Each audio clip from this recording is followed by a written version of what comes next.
Wassail, beautiful people. I've had a lovely morning exploring, and I've been out. Don't know whether the light's very good. I might have to put the light on to give some extra light.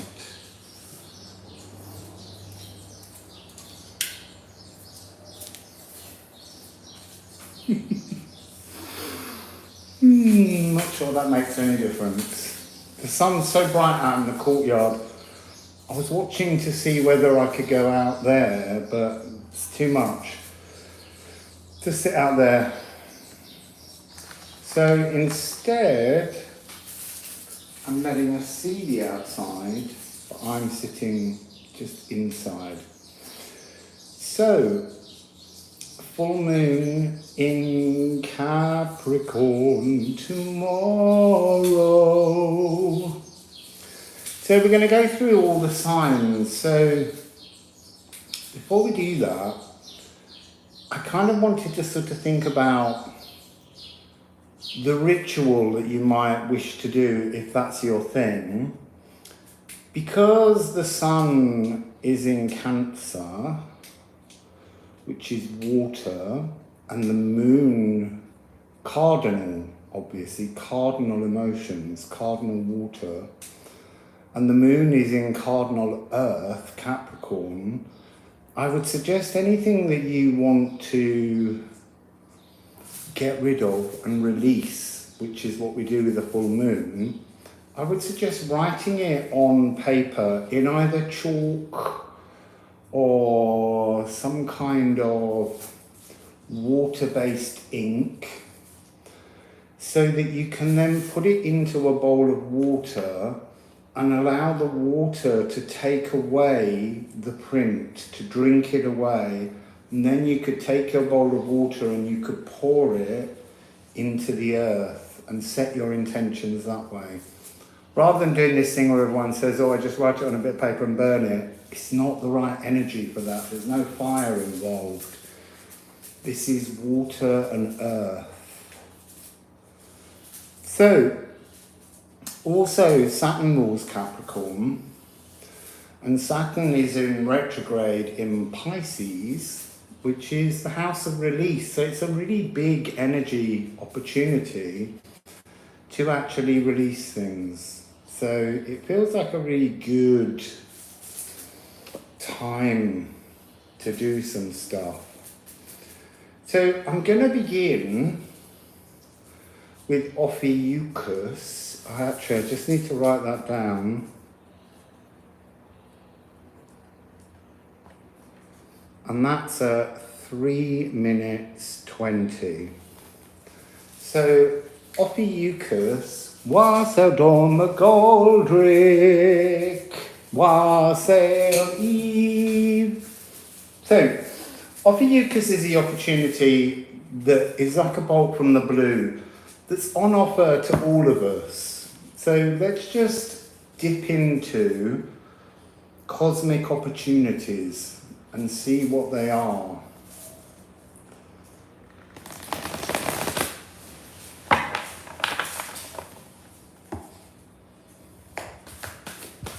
I'm in a rocking rattan.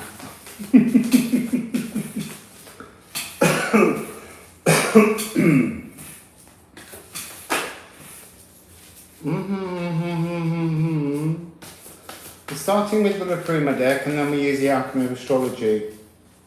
There's no rules, there's no plan, there's just cards. Wassail Jennifer Schwartz.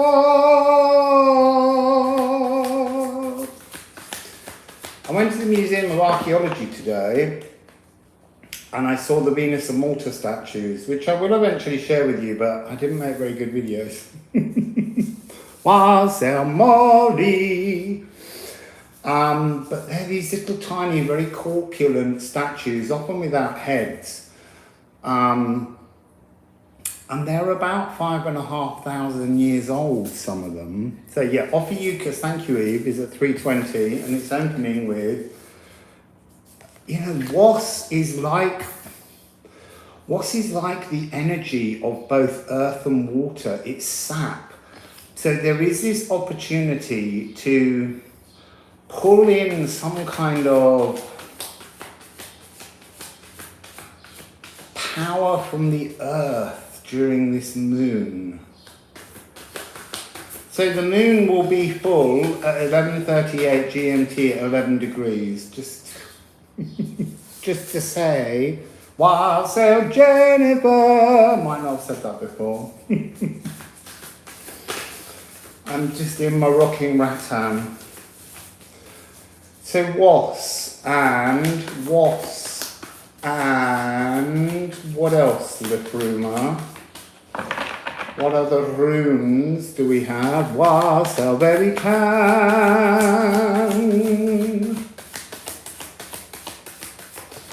There we go. Ooh, I don't know what they are. This is interesting. So I'm immediately getting the energy of pulling up the earth serpent. So the earth-bound serpent, the dragon lines, tuning in to Earth's frequencies and drawing them up through our body, all the way through into our heart, and then putting an anchor for it in our hearts, then taking it up and calling to Ophiuchus, calling to the cosmic serpent, being slightly silver-tongued about this. And then we have, it's like a cobweb clearer. It's a chance to join the two serpents in a really amazing way. Wassail stretching to spirit.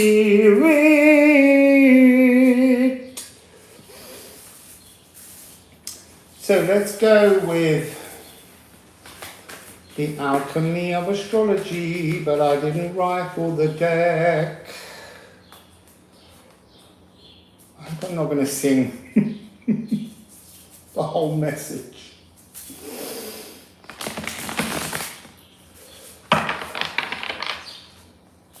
So this Ophiuchus opportunity, calling on our earth snake, our molecular snake, the cells, the biome, working with that to cool down the Ophiuchus serpent's energy. There we go. Ooh, ooh, ooh.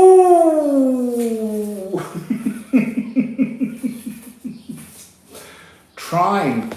The opportunity to at least sense and feel a harmonious comfort in our consciousness wrapped into ourselves. So actually feeling auspicious, feeling enlivened is the energy. There's also an energy of social enjoyment in this. So, you know, do this, and as I said this morning, go out and enjoy yourself.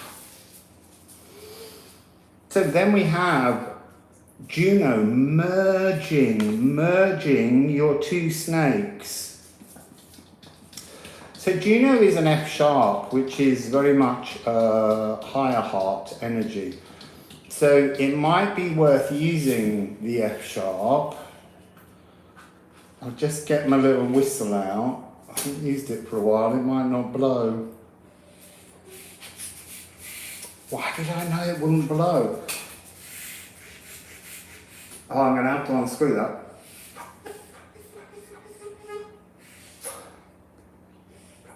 Oh, that's frustrating. Where's my phone? Let me get the note from the phone. It's all the changes in moisture. Wassail, goddess of the light.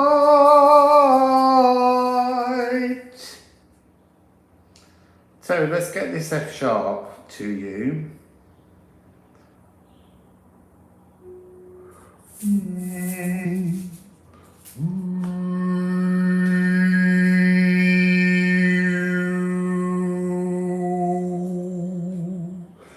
So it might be a good idea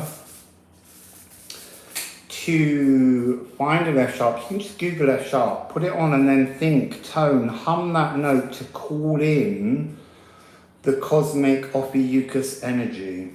And then we have Hermea, which is the sacral.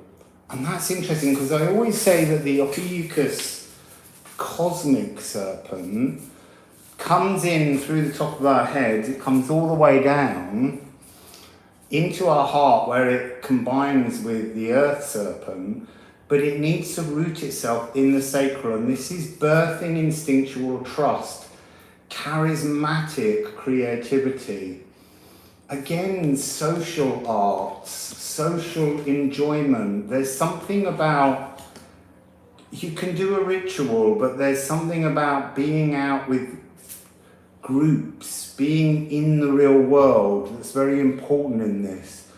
There's an energy of fecundity, that energy of birthing new things, just almost like by accident, that are just, you just can't help yourself, something new comes out. So that's going to be the Ophiuchus opportunity for all of us to call in the two serpents and let them merge in the heart, and then to let the cosmic serpent reach down and grip, so that you create this energetic connection between the earth and the cosmos, the galactic center of the universe. So that's that one. And then we're going to move on to Cancer, because that's where the sun is. Just pop all the cards back.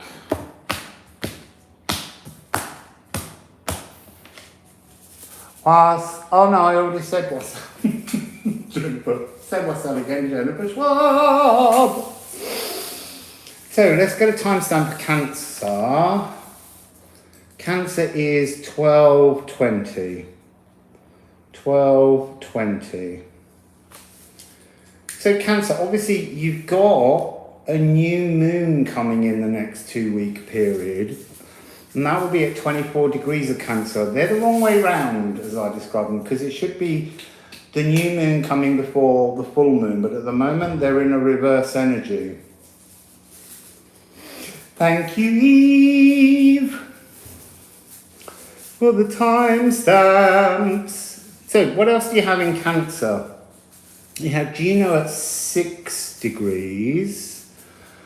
You have the Sun at 11 degrees, and you got Mercury at 14 degrees. Wassail seguimos. And they were in conjunction just 2 days ago on the 1st of July. No, you're not. You're on time. I've only just started. So they were in conjunction on the 1st of July, and now Mercury, this was the one that I got this sense that Mercury is now ahead of the Sun, and the Sun's trying to catch up, and Mercury is telling all kinds of stories, good and bad, and the Sun's trying really hard to catch up. I don't think they catch up until around the 7th of September, when Mercury's retrograding. But so there's a long period where, look, one of the things I wanted to say, and I probably should have said it at the beginning, is instead of imagining Mercury and all the other planets and all the other asteroids and all the other things as being something other than you, think of them as being you. Think of them as being part of your coding, because energetically they are part of you. So, what's your Mercury up to, is what I would suggest thinking. So let's shuffle the cards. Wassail on a Scotlight House. You made it. It's because it's a Sunday. Because it's a magic day. It's a day of fun. So,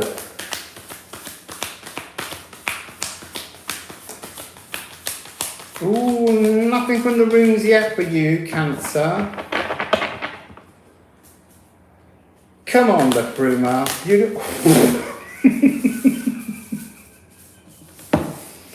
Look, bearing fruits, apple bearer.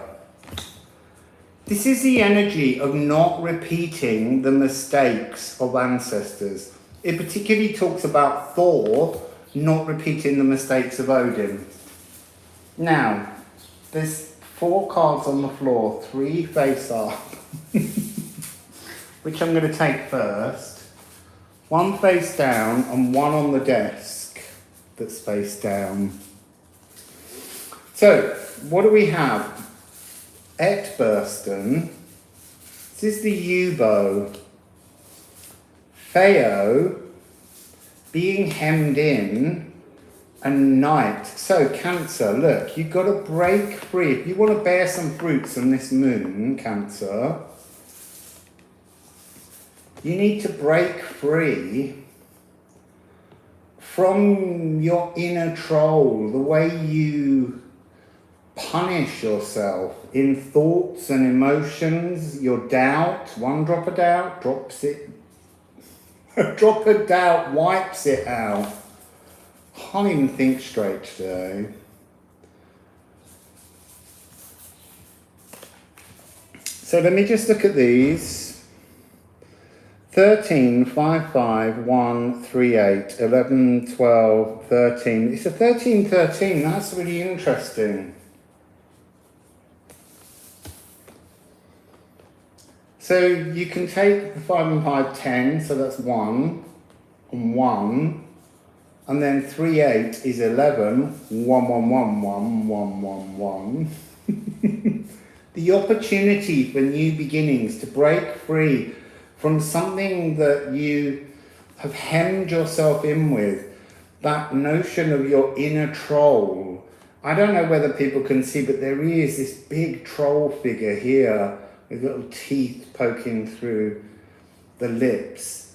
This is the energy, because if you take these little pegs off, it's sigil, it's life force. And when we are unfair to ourselves, when we're not really kind to ourselves, then we block our life force. So the other one on the floor, ooh, it's a trap. It's a self-fulfilling prophecy.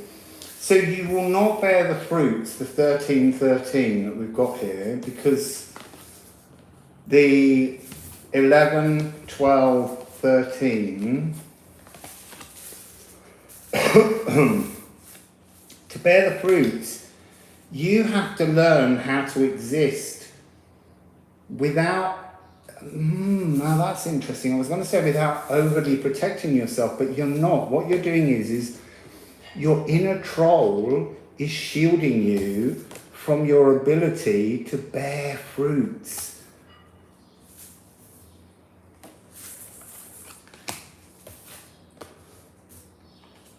And then we have a review, hang true. Can you hang true?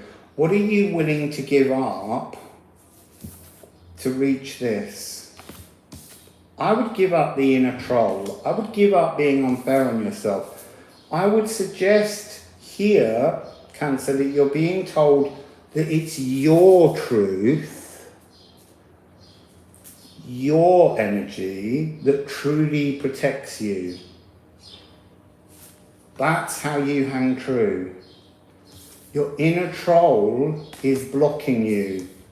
Break free from the narcissist fist that your inner troll's grip has you in. So let's get Alchemy of Astrology, Red Galactic Snake. We're nearly at the end of the year. So I want to say to everybody, look up the Venus of Malta statuettes. They're these very curvaceous stone carvings, some of the earliest in the world. They don't know whether it was women trying to carve themselves. They don't really know the purpose, but they're about, some of them are 5,500 years old. They're incredible. And they're nothing to do with Venus, they're just called that because they're a goddess image. So Venus of Malta. Alchemy of astrology for Cancer. Come on, what have you got? Oh, you see, that's interesting, that quincunx.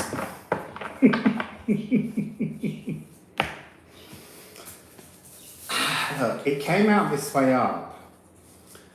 You're at odds with your ancestral echoes, but you're meant to be. That's the wonderful thing. That is your health. It's your swan transformation to stop echoing these old ancestral energies. Neptune, remember, has just gone retrograde. Yeah, there's such beautiful birds here. So, Neptune's retrograde. Neptune's clearing fogs. And I would suggest that for you, the fog that you're trying to clear is ancestral truths. And that really is quite often, you know, when people in your family say, oh, you're just like your dad, you're just like your mum, dividing parts of the family and insisting that you are always those energies. Be at odds with that, because that's helping to inner troll you when you're being stuck in the energy of other. Take this frequency, arsenic, don't take arsenic. This is the swan transformation. This is the energy of, there's a frequency here of, what's your poison? Healing, firming up. The idea that you move through something. What doesn't kill you makes you stronger. And transformation doesn't kill you, it enhances you. So it's echoing this bursting free energy. Fire your arrow so that it can land in a new place and describe you in a new way, Cancer. So that's what you're working on. Giving up somehow ancestral miasmas. Finding a new emotional language to describe your place in the world.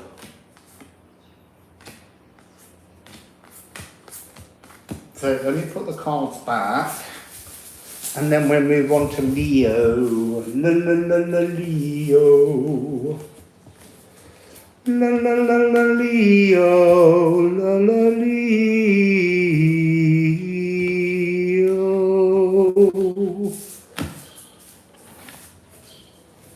I'm just singing Leo until I'm ready.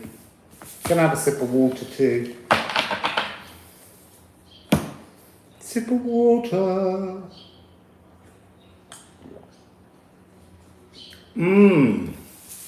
Got a little towel to dab.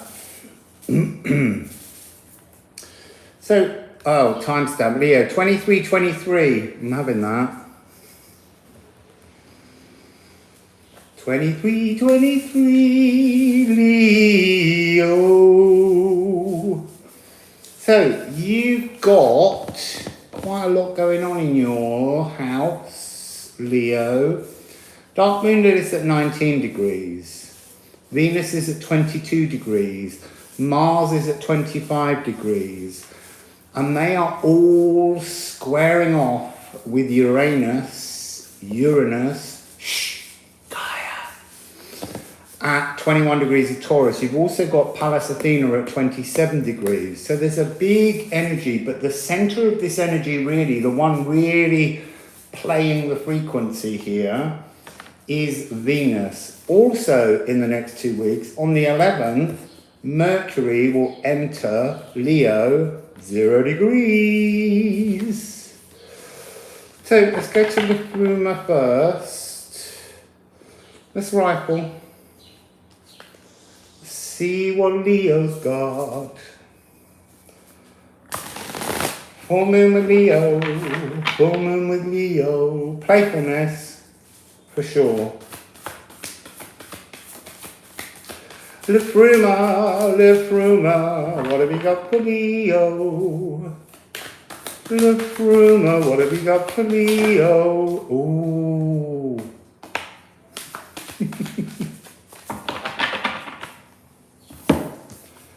So you started with Wackened that wouldn't quite come out of the deck, followed by Fail. So Wackened is, push that back a bit, you can push that up a bit. Wackened is the Watcher, the animal totem, but it's coming across as being watched by both your elven self, which is my term for your higher self, some kind of part of your oversoul, but also the souls of others. So when we have interactions with anyone, we are often, when we become aware that some animal is watching us, the eyes of others are on us as well as our own eyes on the situation.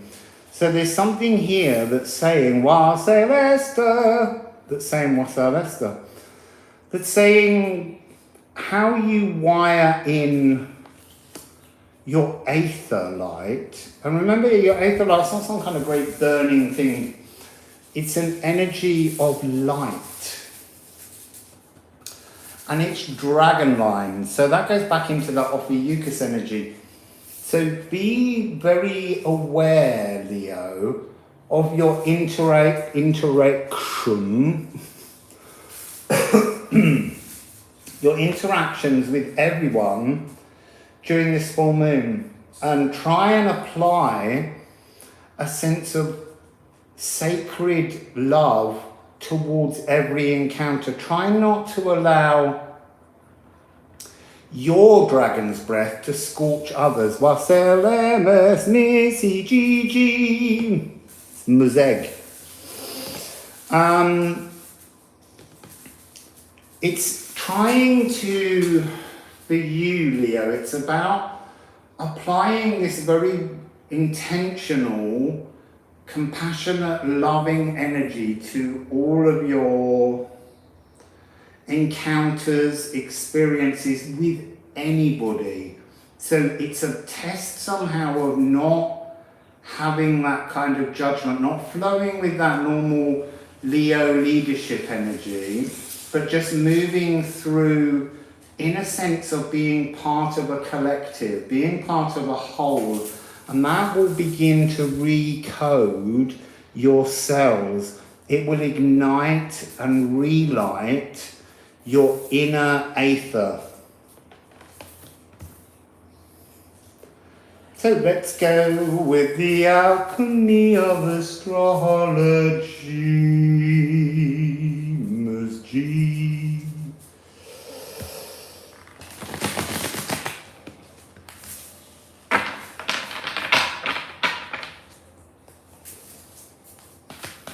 Leo, Leo, Leo, Leo, Leo, Leo, Leo, Leo. Leo, Leo, Leo, Leo, Leo, Leo, Leo, Leo. A couple more. There's one on the floor that I can't see.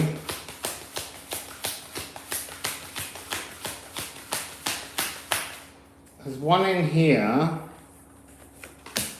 So I'm going to put them in the right order.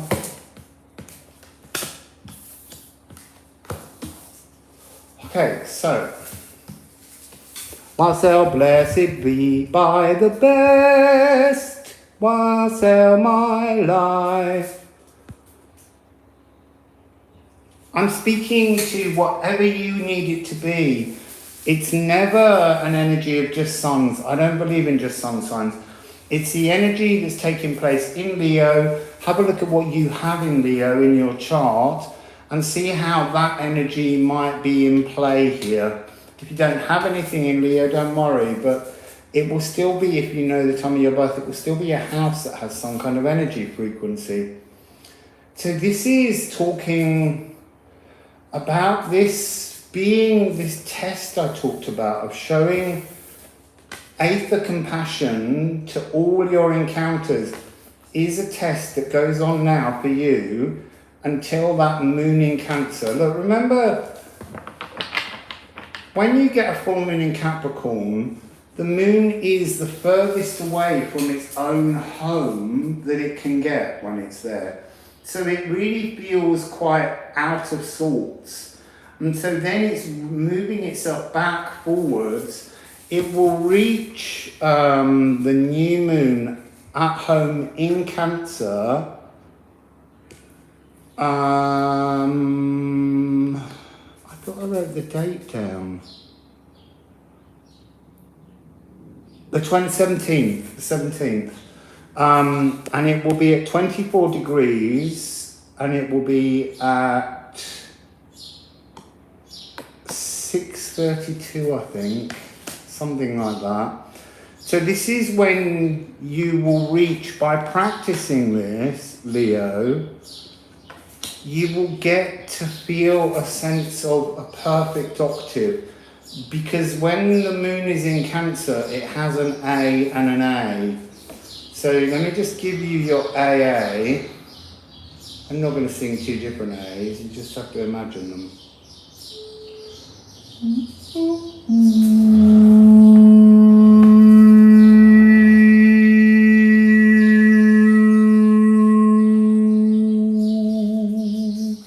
Interesting that your Capri's in 4th house in a way. Wassail, Brandy. Because obviously 4th house is ordinarily Cancer.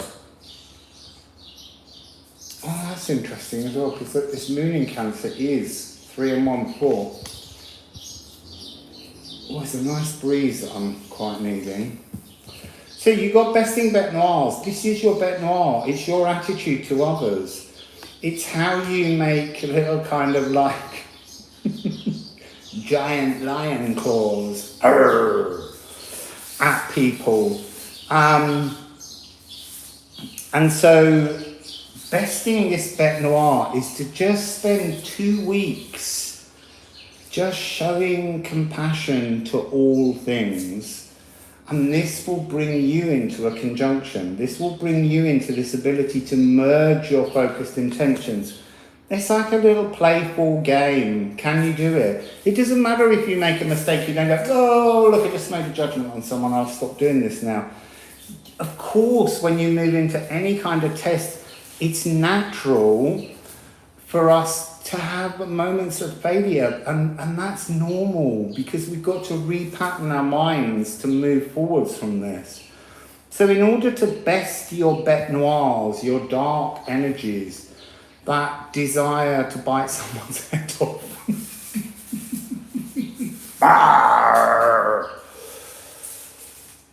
you gotta calm that down, Leo. Look, I would say it's lovely that the cards are coming through with this energy, because for a long while you've not been the lion properly. That's been denied. So, Wassail Nathan to stop.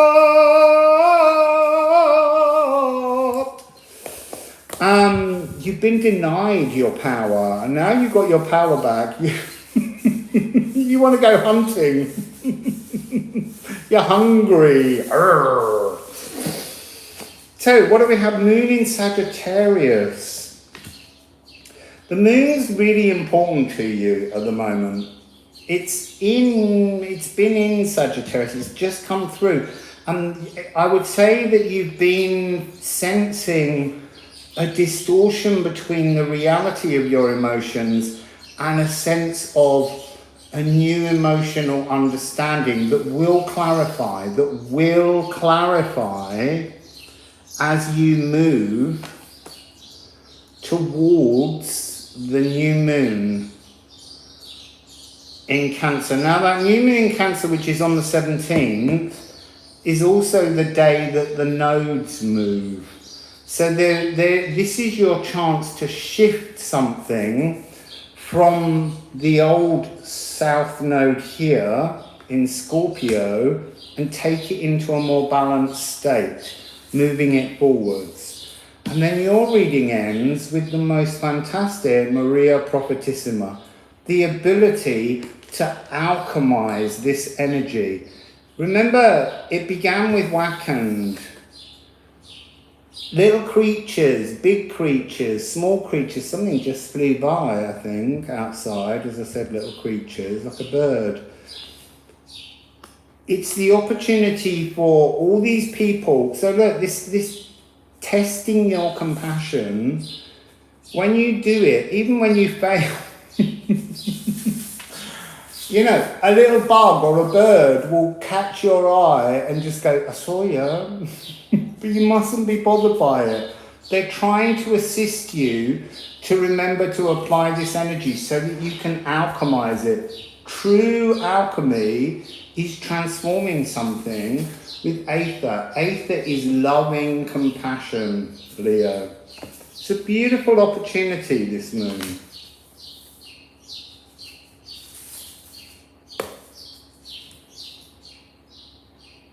I'm just looking at numbers, numerology here.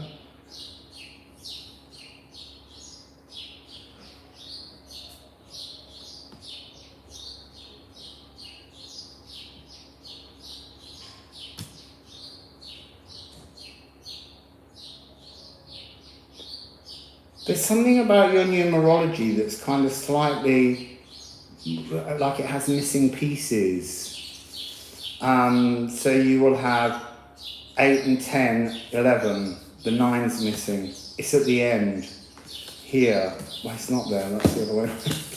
But what I mean is it's all in the wrong order and it needs transforming. There's something of a sense of it's time to come together with you and others to make this change, to move into an accord, into a kinship. Not a kingship, a kinship. So recognizing your strengths as a leader, but not sort of snatching things out of people's hands so that you can kind of go, I'm going to do that myself. So yeah, just apply some patience and some compassion and courtesy to all your interactions, Leo. Okay, we're going to move on to Virgo.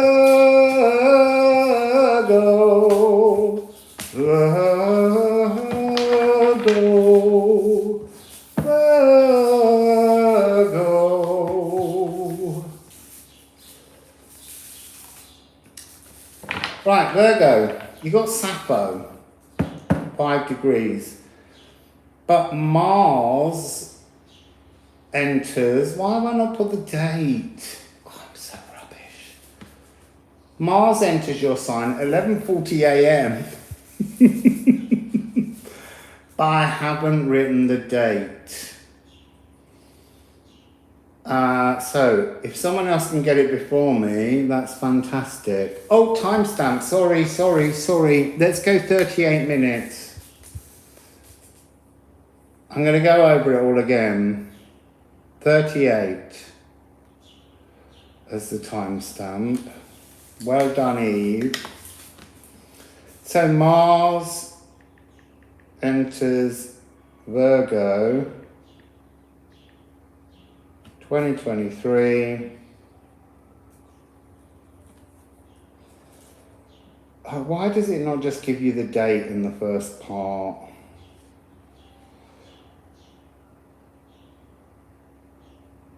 From July the 10th. Gonna write that down there.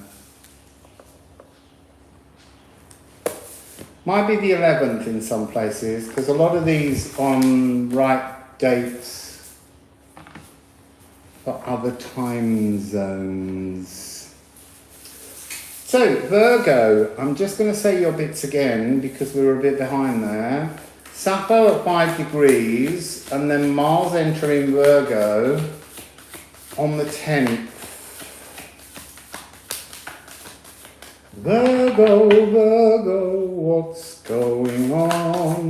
Virgo, what's going on? Full moon in Capricorn for Virgo. Oh! You're opening in flow. This is a rite of passage that's available to you. A rite of passage. Synchronizing your blood with cosmic cycles. So there's a chance and opportunity here to move your sacral, connect your sacral to a new fire. That must be Mars coming in. Now the next one you have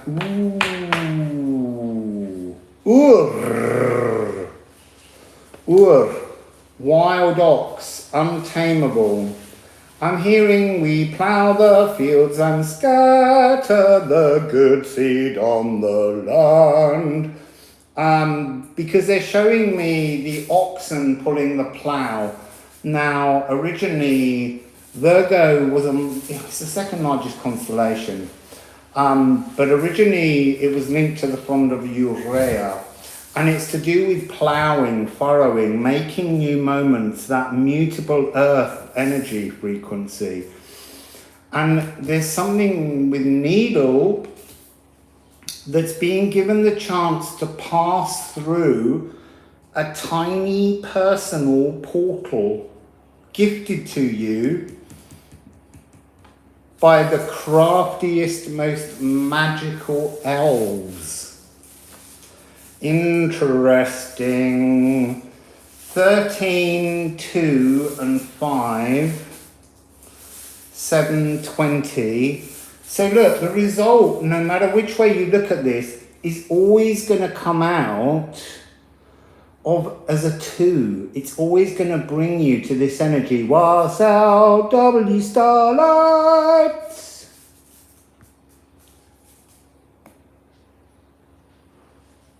Yeah, look, it can be Odin. I mean, you know, Frigg is Orion in Norse mythology. They're not fully sure of all the other constellations. So what else am I getting from this? I'm getting aligning with the moon, aligning your sacral with the moon. This is that, going back to the Ophiuchus energy, I want to say there's something of a kind of puzzling challenge in this frequency to weave a space, a thread in your sacral to pull in the serpent's energy, the cosmic energy. So let's just see what the alchemy of astrology, the alchemy of precision healing.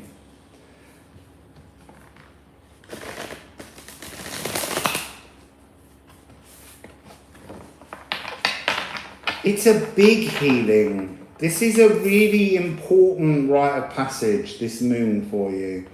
It's offering you so much opportunity, but it's fiddly work trying to get the thread, the cosmic thread through the needle. So what they're saying to me is the Ophiuchus energy that you had in the Ophiuchus part of the reading, you need to prepare your sacral to mend. You need to repair how you love you before you go calling up.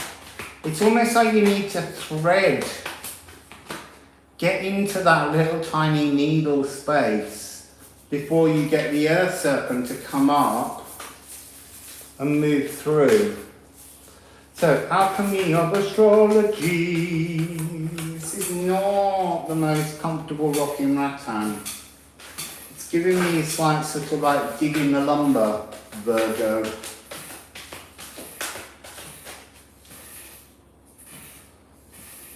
Come on, Virgo wants a message, Virgo wants a message. Be patient, Virgo. There's a lot of very deep miniature alchemy taking place. Weaving that thread fine enough to go through that needle. But when it goes through, it's massive.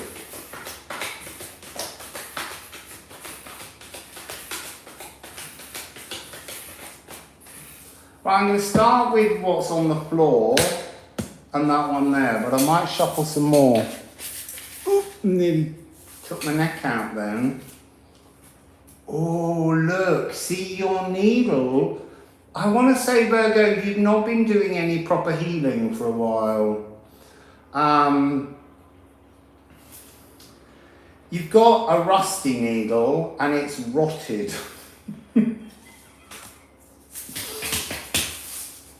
So, cleaning the sacral, cleaning the needle, cleaning the space. It has a masked persona. There's something about like distorted projections. And you need renewed nutrients, and that's that ploughing the furrows. I'm sorry, Virgo. Look, I have a stellium in Virgo, and I'm also Virgo in Vedic, so I'm always willing to go with things. This is house 2. There's something rusted within things you possess. There are things you have ownership of, and you keep sentimental things like this rusted needle. We're getting this energy of something that you just won't let go of, and you need to decompose that thought pattern. So you're creating growth, but you have to shed a skin. And look, then you've got the most beautiful frequency, Moon in Virgo. This is one of my favourite phrases that was channeled. So this is empathic luminosity. Trusting the life trimming. Redefining circumstances and voicing changes. Skin again. Skin shedding skin. Patina. The blockages. Love shack, baby, love shack. Tin roof. Rusted.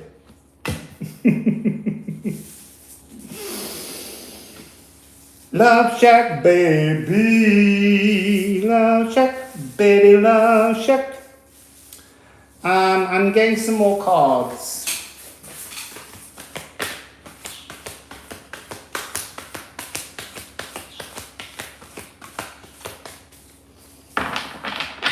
Yeah, it's funny because Sam doesn't really like the idea of repairing the veil. She thinks the veil needs to be thrown away.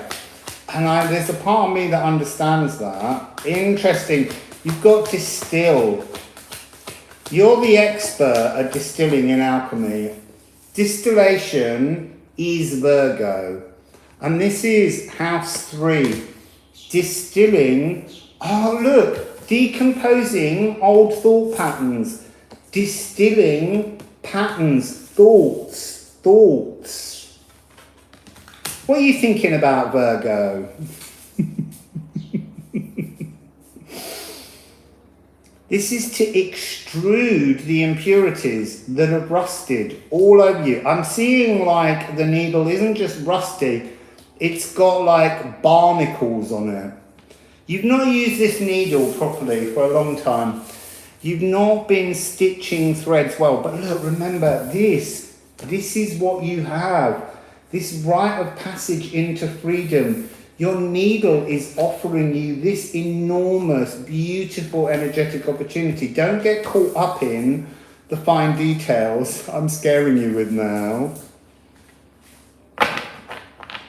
You need to have a sense of your coherence. There's something that's not coherent in how you view yourself and present yourself.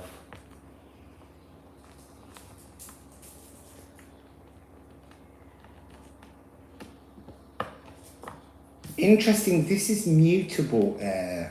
It's very Gemini frequency. Your mutable fire. This is why I think it's difficult, because you've got to let in new thoughts. You're not just... So when we go back to ploughing the field, Virgo, there is this energy. Why do we plough fields? To aerate them, to put air into the soil so that new things can grow. That's what you need to do. You need to aerate your soil. You need to open space, mulch it all down, dig in all the old rot, turn it over and let it be fresh. So, what's the last thing you want to say to them? Hello, Virgo. What's the last thing, Alchemy, you want to say to Virgo? What's the last thing you want to say? You want to say to Virgo? I want to say anything to you. Come on. There we go. Oh!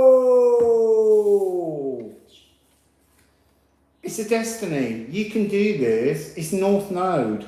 Remember, the nodes are changing. They're going, North Node's going into Aries. So that will give you fire. Fire.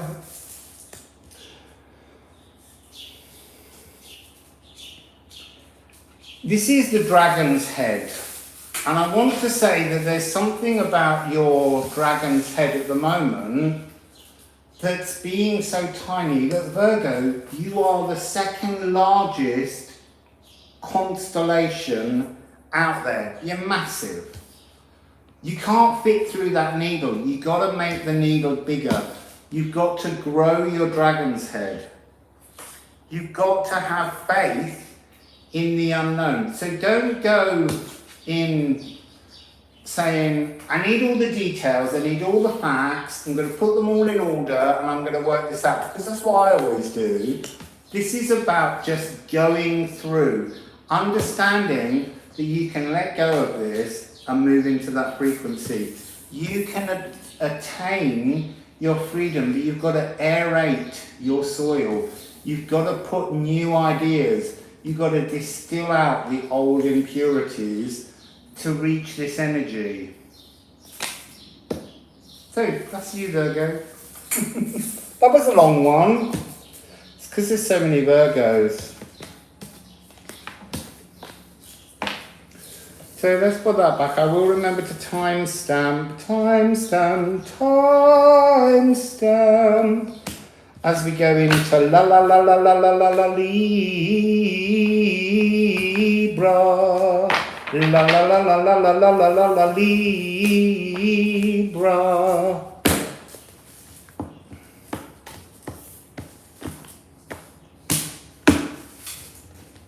Feel free to tip me, because I do have to live, but I do have to find places to stay. Thank you, Eve. Yeah, I'm excited about Libra, being a Libran.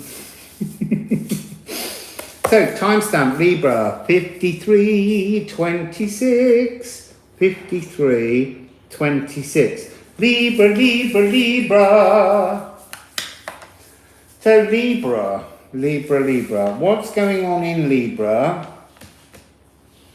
So, you've got emptier planets, but you've got some asteroids. You've got Ceres at 3 degrees, and she is the sacral.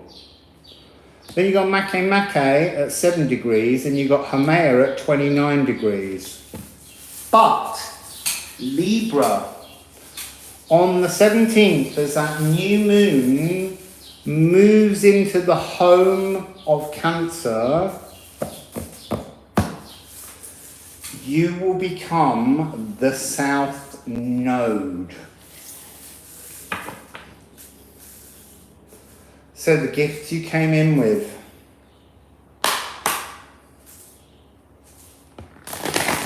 Whoop, whoop, whoop. Libra, Libra, Libra.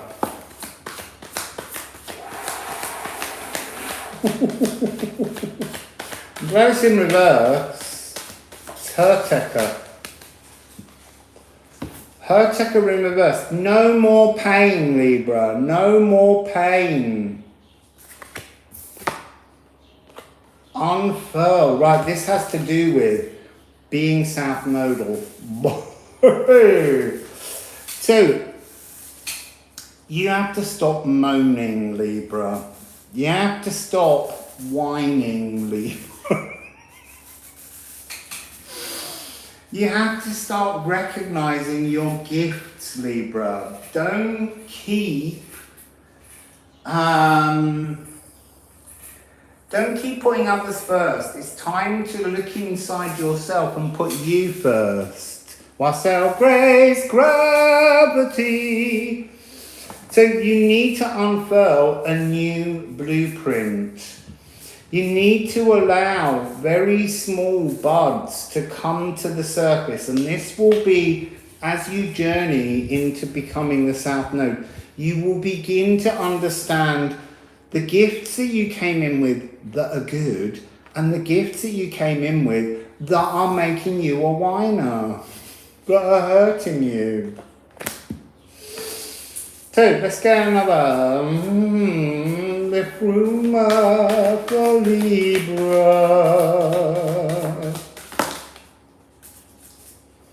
So it's Elks.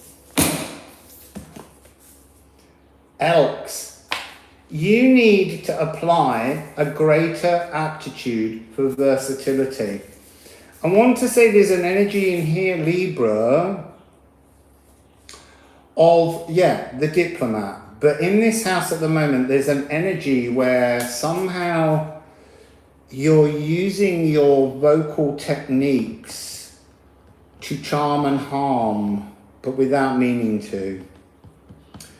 So you need to find your voice, and that voice comes by understanding the gifts you came in with. Yours is about truly understanding your own core nature, Libra, with this moon. Release the things that don't belong to you. Interesting that is not showing, it's hiding, and yet it's you. You're hiding from yourself, Libra. Wassail's a lonely snowflake. Hello, angels. So, rational thought editing. You don't like doing it. This is Libra, Aquarius and Gemini as an energy. It's also the humours, it's sanguine. You need to purify the emotions that flow through you. You need to let go of that sort of anxiety of incompletion. That's come up before, Libra. This is the breath of life. You need to breathe slower, thoughtfully through your sacral, pushing your stomach outwards to breathe in and then moving it back in to breathe out. You need to supply oxygen to your blood so that you can unfurl into your South Node good gifts. So, see what else there is. Ooh, Libra, Libra. Series will help you with the breathing.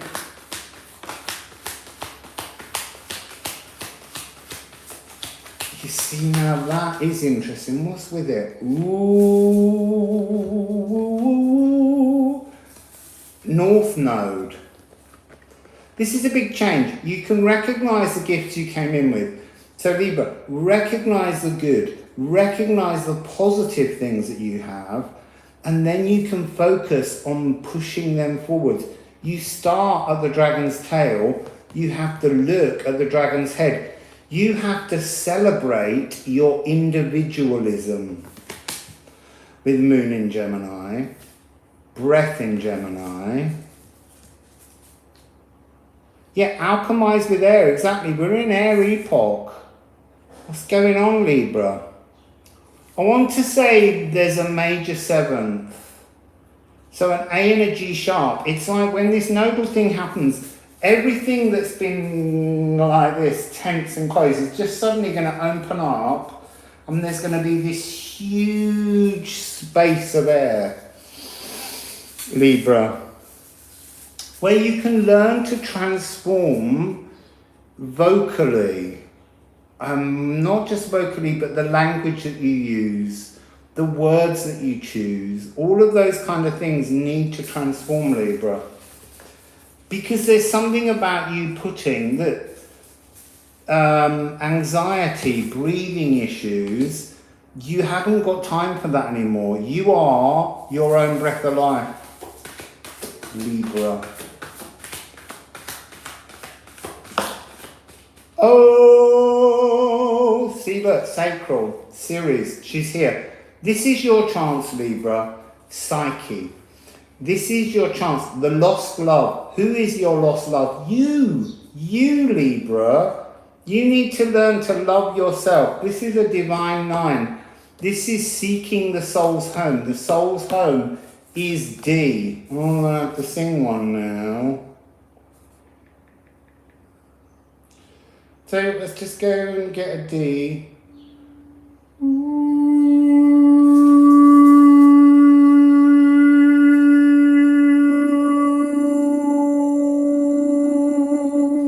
Wassail, loving hands. This is deifying, but you choose to do it to you. Not anyone else, you first. You first. You first. Libra. Sort out your whining, get into your South Node gifts, focus on the North Node, and deify yourself. Celebrate your individualism, Libra. Unfurl into that kind of frequency. That might have been a bit quick, Libra, but you know, it was sharp and to the point. What sign are we on? We just did Libra. We're going on to Scorpio.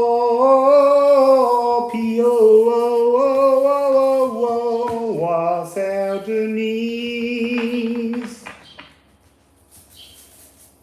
Yeah, me before we. That's lovely. Because the we still implies that the Libra does that, but the Libra does everyone else before them all the time. It's an old tune. Change it. So that was Libra, and that began at 53:26. Scorpio. Oh, interesting. Scorpio's got Psyche in it. Scorpio's beginning at 62:52. Scorpio, Scorpio. Not very much in your house. Bit empty of everything. Void. Except the dying days of your South Nodal rule. So, at this full moon, the South Node's at 0 degrees and 29 minutes of Scorpio. You are about to hand over the baton on the 17th to Libra. So Scorpio, it's like having a big clearing, being in the clearing house. No pressures anymore. So Scorpio, oh, Wassail, Gia.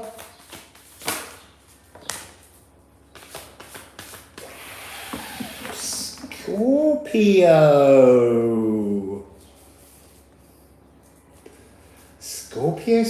Scorpio. What a cascade of beauty. This is a clearinghouse energy. Look, you've just done being South Nodal. You've done eclipses, lunar and solar, for the last 18 months. Okay? So, no news is good news. There is news though, Professor Greenleaf. So, you have been recoded. I would say with this moon, there's an energy of just pause.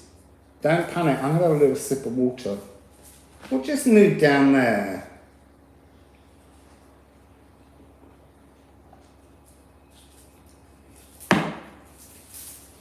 And then treadle.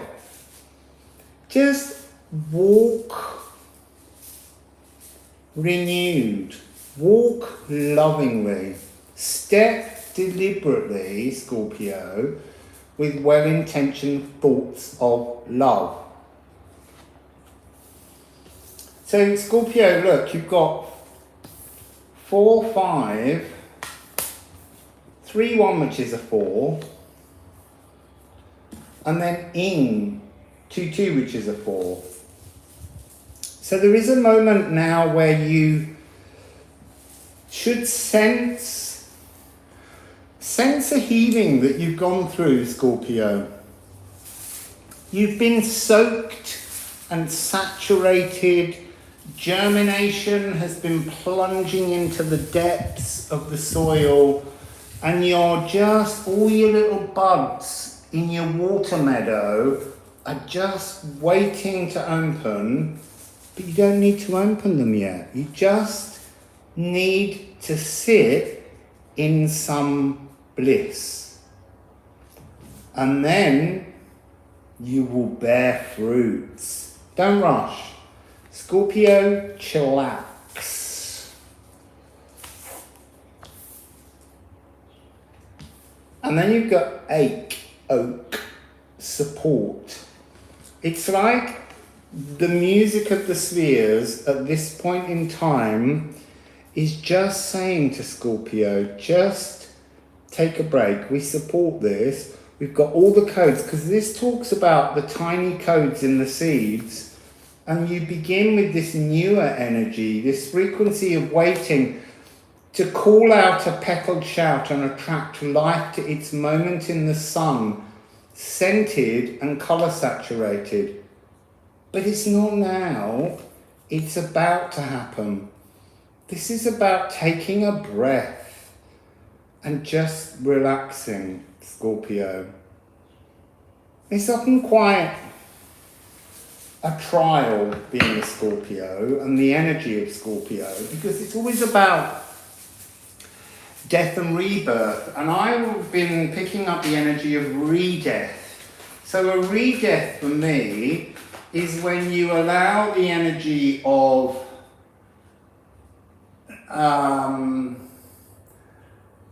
dying but while alive. So you don't die, you release in some enormous way, and then you birth. So it's a re-death to birth, not a death and a rebirth, a re-death and a birth. You've got a birth coming towards you, but there's no rush.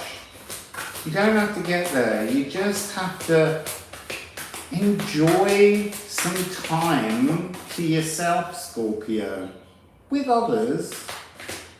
You know, sharing being you in the physical. That's the energy I'm getting here. Spirit supporting you on having a little holiday, having some fun, Scorpio. No need to be mysterious and moody. Right, we've got 3 cards and they're all on the floor. Out of reach, see? So you have Aquarius, shoulders of giants. This is about a quantum leap. It's fascinating. So for you, this quantum leap, this blooming of buds doesn't happen at the moment on a spiritual level. It happens on a physical level. Somehow you're trying to bring your cellular frequencies and amplifying that frequency of being physical, which will open your spiritual buds. But you've got to experience life on earth. Then it was this one. Chariclo, the gentle, the graceful enforcer of boundaries. So this is shamanic health. It's almost like, you know, I said you've gone through a healing, but that's been quite a big dramatic time for the last 18 months for you.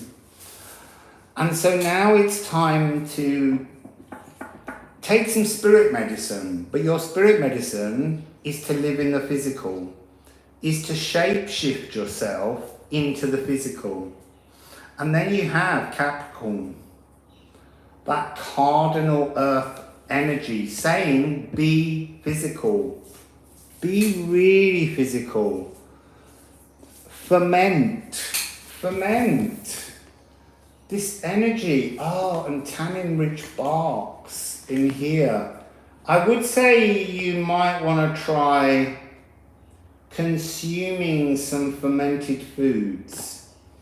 It feels like that's part of your thing, you know? Sourdough breads, kombuchas, kimchi. There's something about needing to pump up your biome diversity here. It's been exhausting being a South Node.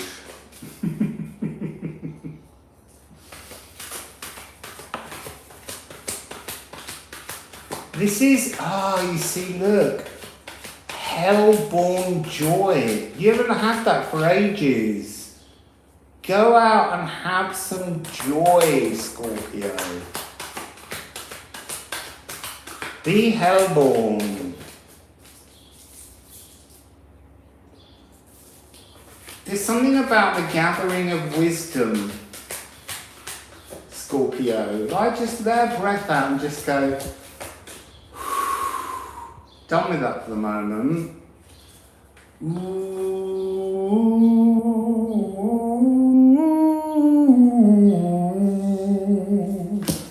This is coming underneath Apple Bearer.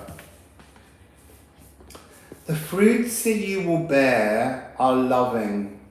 There's so much loving energy around you, Scorpio. It's gorgeous. But you have to step out of the calling in, the desperation for that epiphany.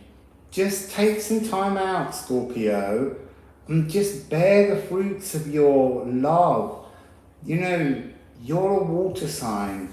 Fix your energy with love. Now Venus moves during this, doesn't she?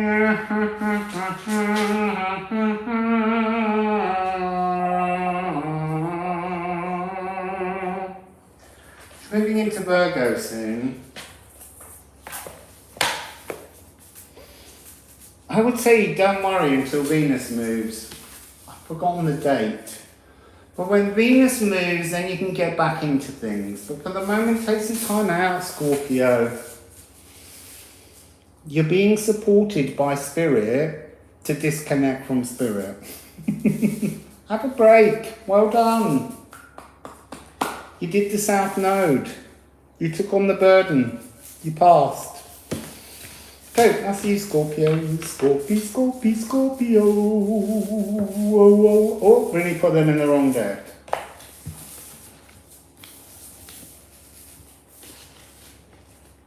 What are you talking about, people? What are you talking about? Wassail, Teresa Rapaz.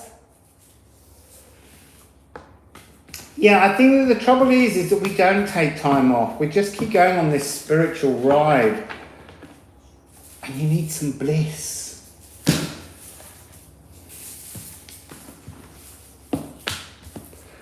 Did something just go past again there, or am I imagining it? Well, not imagining it. Am I seeing white things flick by? Yeah, pamper yourself. So now we're moving on to Sagittarius. Sagittarius. Oh, good. Must have channeled it. So Sagittarius, you see them too, good, because something keeps zipping by. 74:30 for Sagittarius. Sagittarius, there's nothing going on in your house. Gonna skip your reading. You are the bard hero of the heart.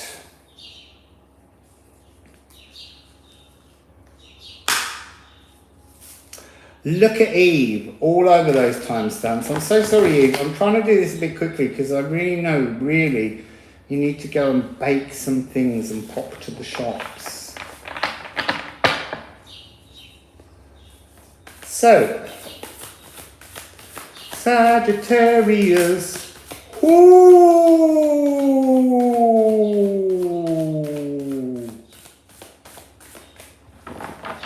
He just went, just show them that and tell them to be happy.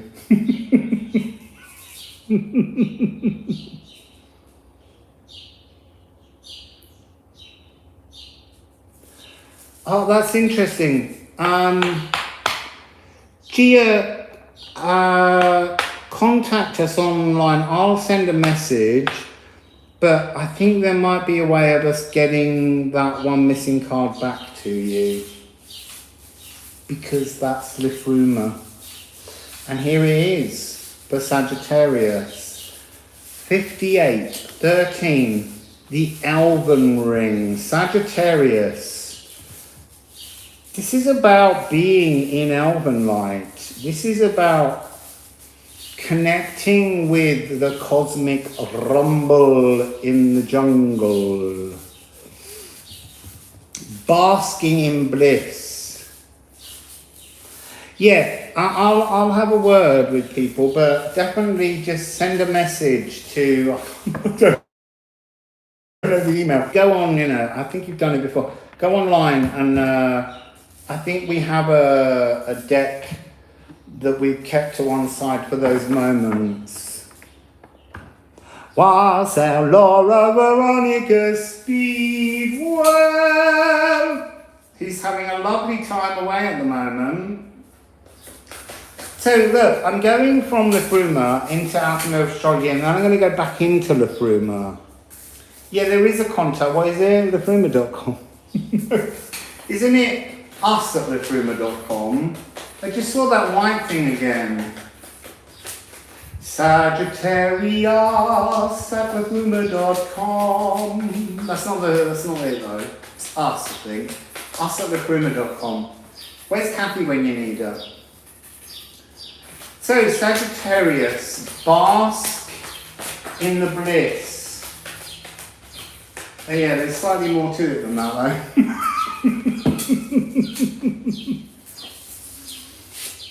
Oh!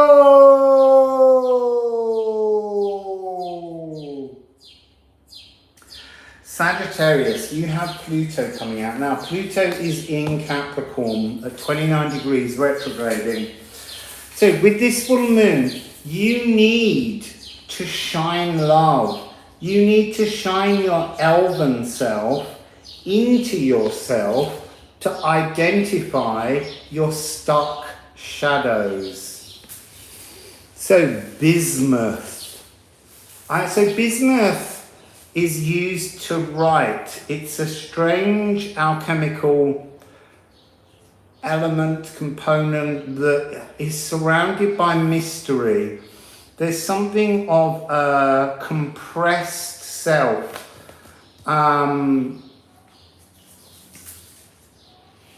Diamagnetic. So diamagnetic is when something is attracting you. This, the pink alien, the great attractor, is calling to you, Sagittarius.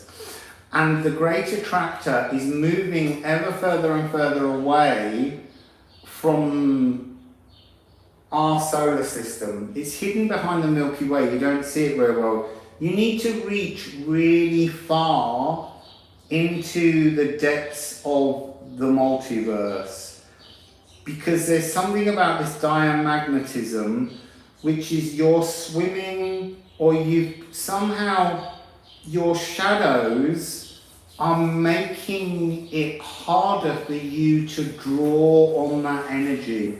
Diamagnetism is something where you should be pulled together, but you've done something magical to your atoms, and so this attraction, it can't get hold of you, it can't pull you in. So use this moon to kwawa yourself into a new existence. This is the cosmic shaman. This is your chance, Sagittarius, whilst everything's empty, there's nothing pulling on your frequency in the house of Sagittarius, or the zodiac sign of Sagittarius. And so you have this chance to think, oh, hang on now, Qualar is at 7 degrees 38 minutes of Capricorn. This really is your time to allow in new, exciting, and way out there thoughts, and wire them into your cells. Sing yourself from invisibility in the darkness, Sagittarius. Sing yourself into space. And that doesn't just mean space out there, it means the space here, into the physical. Sing yourself into the physical, Sagittarius. What an amazing message that is. Oh, it is us at Liffruma.com. Hooray! See, I do know some things. Everything else I just make up.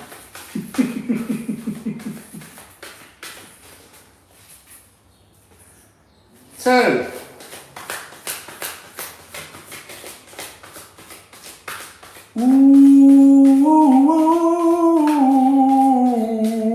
look, some cards have jumped over, but they're hidden from you. It's like you're invisible, Sagittarius. Sing yourself into existence.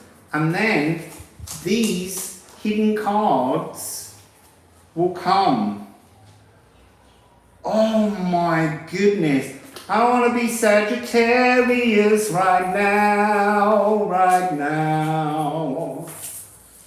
What have I got in Sagittarius? Nothing. I've got an empty house, so I'm going to go in there and make it my own. So what do you have?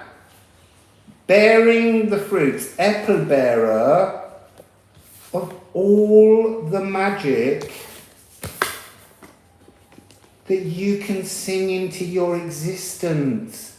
What an amazing opportunity, Sagittarius. This is gorgeous. It's interesting as well because I can't remember who it is, but someone says, I always deliver really terrible readings for Sagittarius, and that isn't true. But even if it was, you've waited a long time to bear the fruits of all the magic. Wassail, Paris.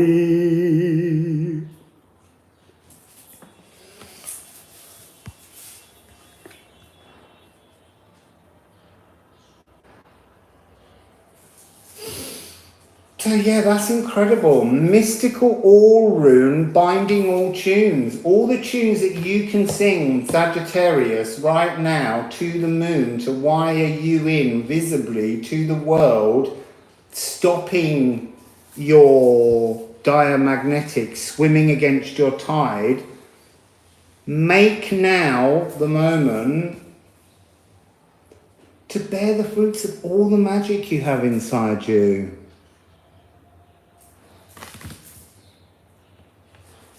This is big, intuitive magic. This is like, it's like having an absence. I just saw that white thing again. It must be flowers coming off and getting caught in the wind. Confusing me. So that's a bit like this. It's like you are like a ghost in your own life, Sag. And you need somehow to make yourself visible, make yourself known, sing yourself. I'm going to keep saying it, sing yourself into existence. Bear the fruits of all the magic you can sing. The pink alien great attractor is working with you. There's so much energy here in Capricorn. Oh no, I'm going back to the Alchemy of Astrology. Capricorn, Sagittarius, sorry, Capricorn next. What else have you got for Sagittarius, Sagittarius?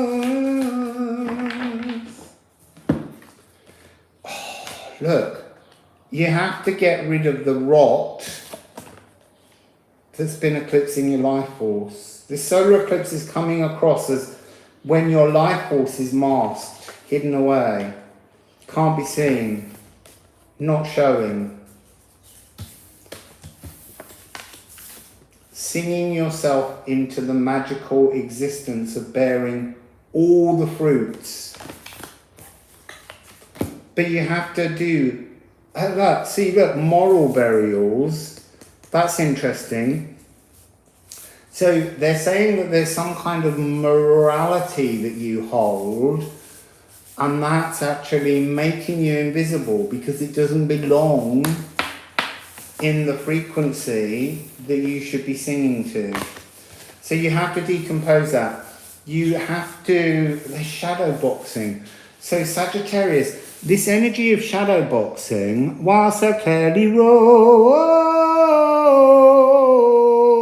Fabulous. Izzy, lick that hand. Shadow boxing is like pretending to do shadow work. It's like running around all the time saying love and light. No one's going to see you. No one's going to see you if you're just a unicorn fart. You can't do that. You've got to do the real shadow work. But the real shadow work for you is just singing love. Singing love so that you're noticed, so that the moon moves away and your life force shines out. Yeah, look, see, on the bottom, remove. Remove. Penetrate yourself, slow down, sweep clean, and fathom out how you sing all your magic into existence. Identify and remove the stuck shadows, the morality that you hold that's keeping you invisible. Beautiful. Right, let's move on. Tra la la la la la la la la la la la la la la la la. Oh, I'm so jolly today. Even when I'm delivering tricky things.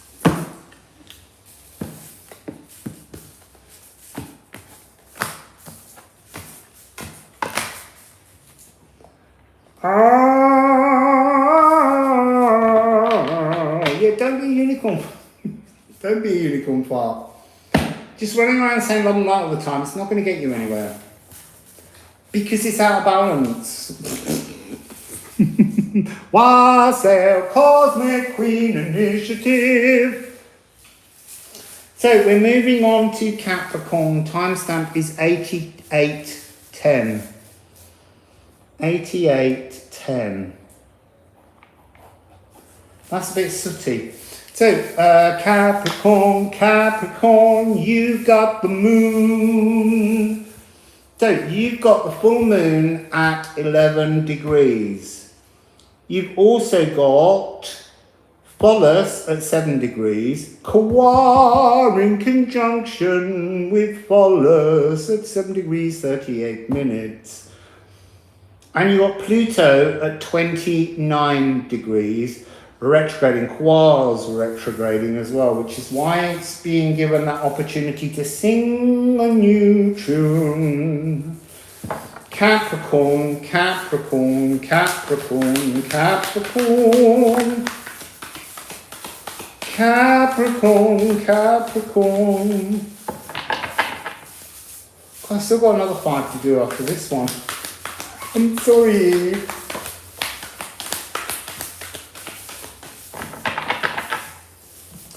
Capricorn. Right, there's an energy here that's saying stop being static. Wassail, Nicky McClendon music. Stop being static. It's time to begin a journey, Capricorn. What do you need for your journey? So this is about sensing yourself, sensing the perimeter of your auric field and your skin, being ready. Oh, thank goodness. Why is the time here? I don't know what the time is here. It's 4:25 here in the afternoon.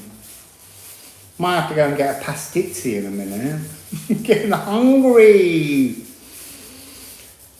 Right, so I want to say there's an energy here where you're frightened to move. You've got two horse energies. You've got the flying horse and you've got the static horse that says move. The cosmic horse. And you've got this static 12th frequency, which is open to new frequencies. But there's something, there's some kind of energetic nightmare, eye to eye, face, nose to nose with kind of like the astral. And there's something about your astral currently that's trying to test you and frighten you so that you don't go on this journey. And yet this journey is there. So in this 12th, love is all keys, locksmith to all vaults. Which means this is what you have as an energy. It's like you've got the master key, but for some reason, Capricorn, you don't want to put it in the lock and turn it and open the door to the journey forwards. You've got a fear. You've got something shadow mare-ish going on. I feel like hearing the screams of the battle slain. I'm worrying that you're next in the Valkyrie's choice of who gets to go. Do not force your horse to run a deathly course, but get down and walk your own journey. There's something here about it's astral energy of ancestors coming in. Wassail, Kimberkeys, Cosmic Queen. The astral ancestors are trying to tell you how to move your life. It's not theirs. They had their chance. They tried their versions. This, Capricorn, is you doing it for you, your way, not theirs. Ancestors.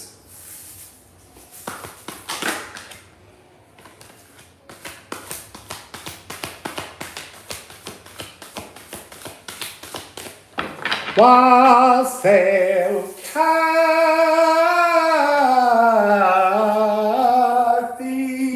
We just wondered where you were. We were needing. She has lost her one of her Liffruma cards, 48, which is Leafshade. What was that? Just went across again. And she was going to email you because I said it might be possible for us to send her that missing card because you don't want to look for a deck with a card missing. So look, come on, we're on Capricorn. Notice Kathy's coming just in time for Aquarius. So, there's a couple on the floor. So remember, you're dealing with cheeky ancestors in the astral here, Capricorn.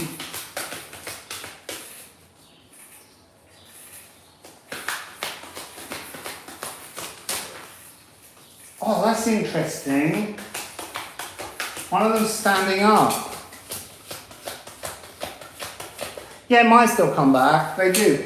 Kathy had one that was missing for ages. She didn't know it was missing, and it turned up in a completely weird place, in a chair. I'm leaving the one standing up for the moment, because there's something about that energy where you need to stand up to ancestors in the astral. And it is, I think it's Moon in Scorpio. It's like you need to remind them that they're dead. Deep X-ray vision. So, what have we got? Look, there's something about this. Like the moon in Cancer's turned up because part of this journey is waiting until the 17th. So it's like practicing, going to sleep. Oh yeah, it was 44. Condor under your patio furniture. There's something intuitive that you need to work on to shift. Look, it's astral cleaning, basically. You have to say to your ancestors, this is not your space anymore. This portal into the astral, yeah, I get it. It's like having dreams, and everyone in the dream keeps going, no, you can't go down there. There's no, you can't, no, don't go up those steps. No, don't go there. And then you do follow what they say, and you come into a dormitory, and they're all asleep in beds that don't belong to them. That's not what you need. You need to clean them out. Oh, Maria Prophetissima, alchemizing, the mother of alchemy. I would say, look, I said earlier in one of, I think it was in the first reading for Cancer, and it's interesting, this has come back up in Moon in Cancer for Capricorn. So it's a really big energy to do with, look, Capricorn, when the moon is in Capricorn, it's the furthest away it can be from its own residence.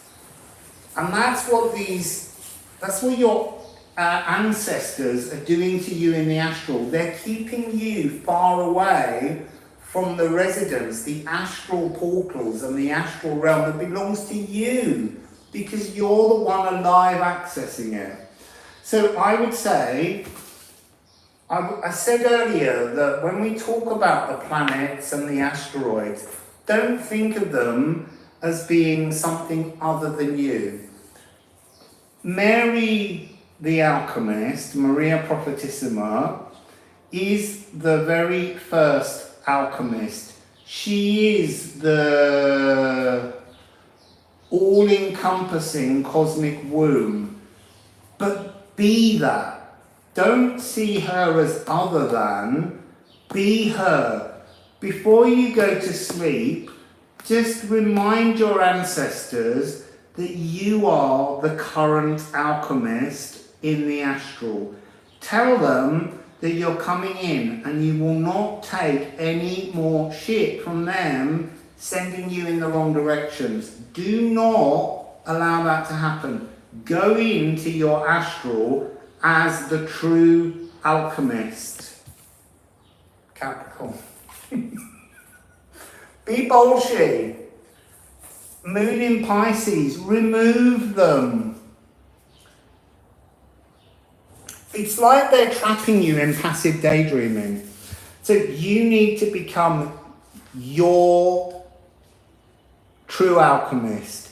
You need to stop being spaced out and gullible in your dreams. You can't keep having this kind of shadow mare hanging over you because they didn't finish their journeys. Look, they've already gone on. They're just echoes in the astral, still trying to fix things that they didn't fix. You can fix everything by removing their decisions and applying your own in the astral. This will apparently clear your pineal gland. Be the alchemist. Know that you are the one that belongs in there right now. Because the astral is something that is accessed generally from the physical through. It's a passageway that we're going through. They're just echoes in there, but they're devious little bugger echoes. So then, Moon in Scorpio, this is you standing upright. Spoken realm creation. Deep X-ray diving. See through the walls. There was that thing again. See through the walls that they're putting up. They're almost constipating your dreams. That's the thing. Look, we all love an ancestor, but not when they're making things difficult. There's something about those psychic archivists that are trying to remove ancestral echoes, because the ancestors have moved on. So we're giving tributes to something that's not there anymore. So there's something here about the psychic archivists. Maybe the psychic archivists are ourselves when we apply our own true alchemist.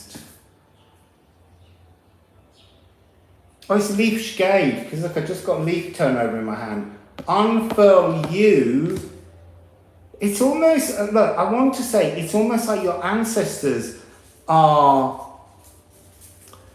like a moss all over your personal Yggdrasil tree, but your astral Yggdrasil tree, the reflection of your physical Yggdrasil tree. And they're all mossy and they're sucking your emotions out in your dreams.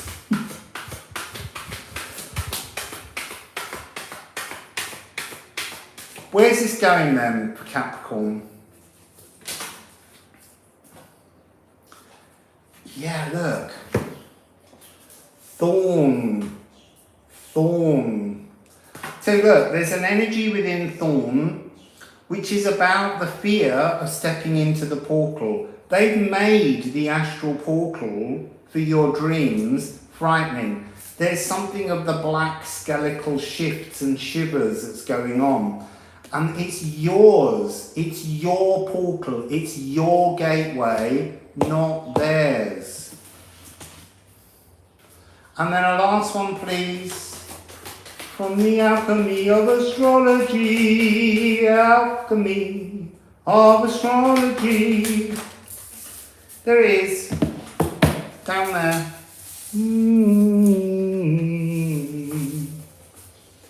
Lunar eclipse, beautiful energy. So this is esoteric shadow gifts. Clearing the fogs. Clearing the shadows in the astral. The shadows in the astral are your ancestral echoes. They're not welcome. You're not welcome anymore. Clear them out. Brom them to bits. Alchemize the space for your future now. Beautiful Capricorn. Go and enjoy dreaming again. And just remember, Wassail Institute of Light and Magic. I like your little mirror there. I'm working with the energy of the cosmic mirror of abundance. So the cosmic mirror of abundance is when we offer lovingly and kindly, Wassail Nikki, I've done you Nikki, sorry. Is when we offer. So, you know, when I was all over South America and people would put on the gringo tax, the foreigner tax, make things more expensive, I just gave the money lovingly because then that doesn't block money. I'm not penny pinching. So when you engage with abundance, in all forms, not just money, but money's one that often for people becomes very tricky, where they get stuck in lack. Your cosmic mirror of abundance, if you offer to the cosmic mirror of abundance, it begins to not be so distorted. It gets clarity, and then the abundance of wealth flows back to you.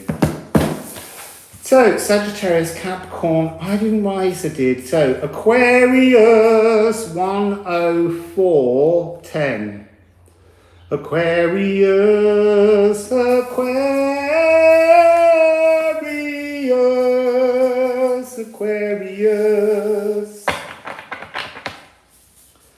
So Aquarius, let's just knock them ancestors out of Liffruma because we don't need none of those echoes in there. They're like, are you sure we're gone?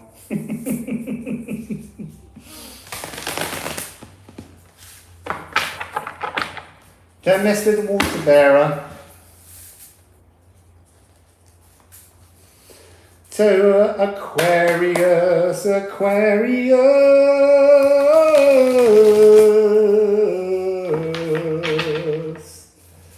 Aquarius, Aquarius. Look at the Eve on all of the timestamps. Come on. Stop looking, Aquarius. It's getting shy. Liffruma's getting shy. Too much of your eyes on it.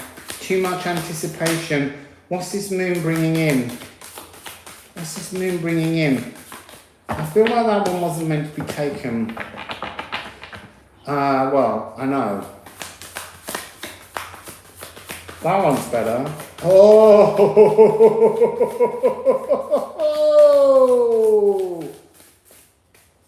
There's something about going through everything, absolutely, leaf by leaf, piece by piece, detail by detail. Aquarius.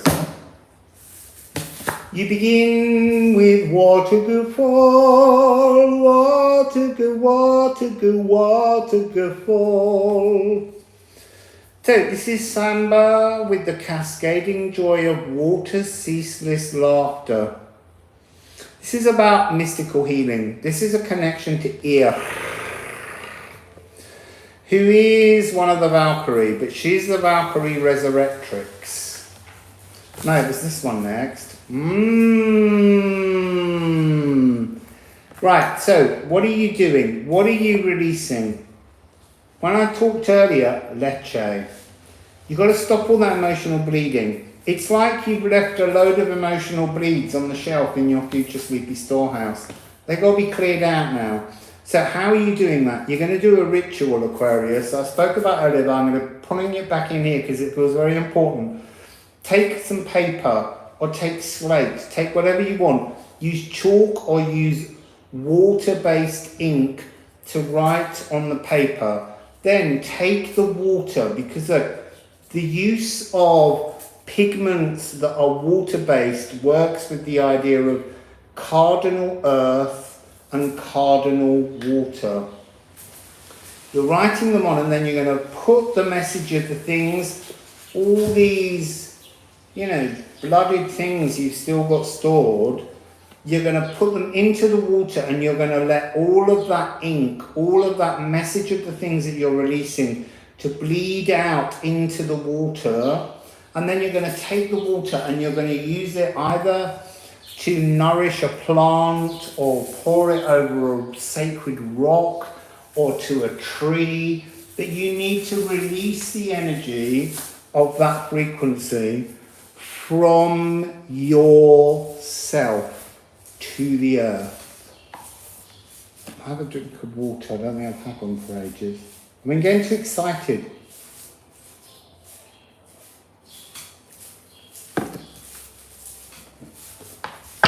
So let's go into the alchemy of astrology. Look, Capricorn is in there.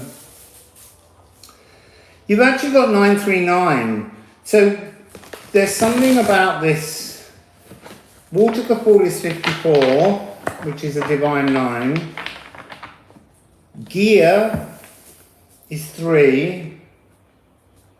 It's almost Gear the Dutch witch, see?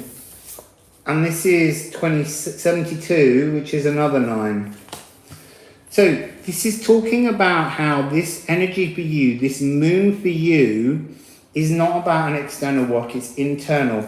The missing element is the external. You don't need to focus on the external. You need to wash through your emotions.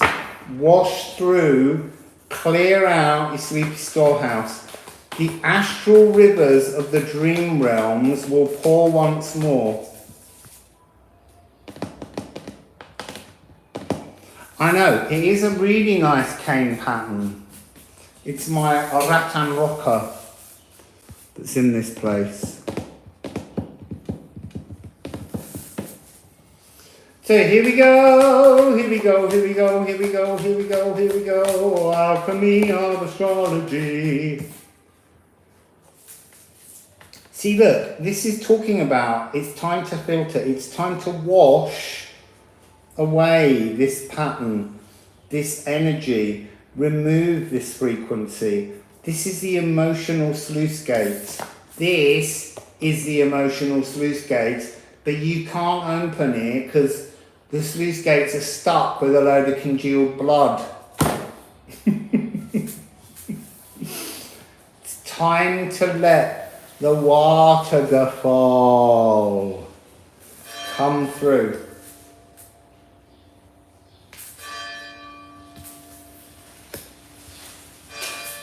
The divine bell is this is the one that gets quicker.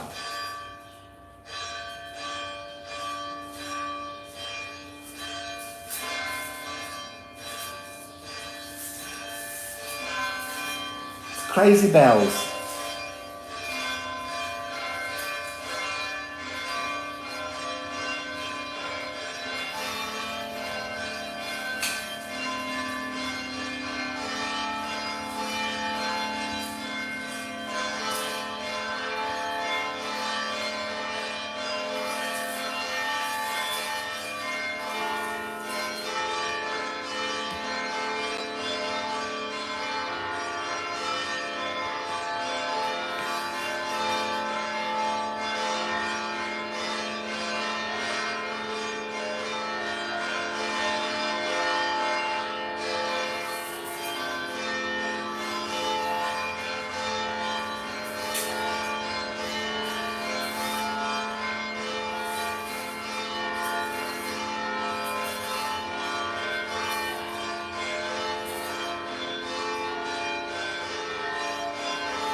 Look, you got, I don't know if you can hear me over the bells. They're beautiful, Aquarius. They are your waterfall.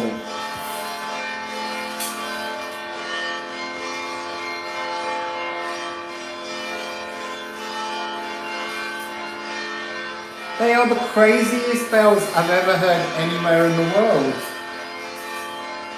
Wassail, la la la la la la la, Clayton.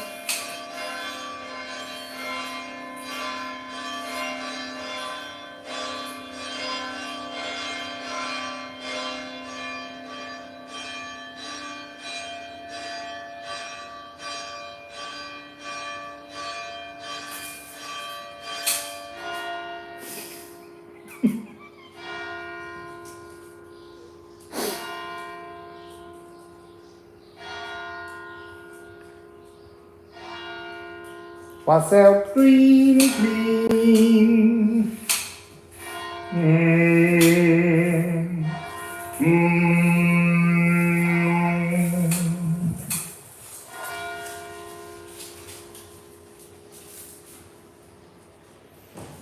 Right, so Eve, can we give Aquarius another timestamp, which is 11333, which is post bells.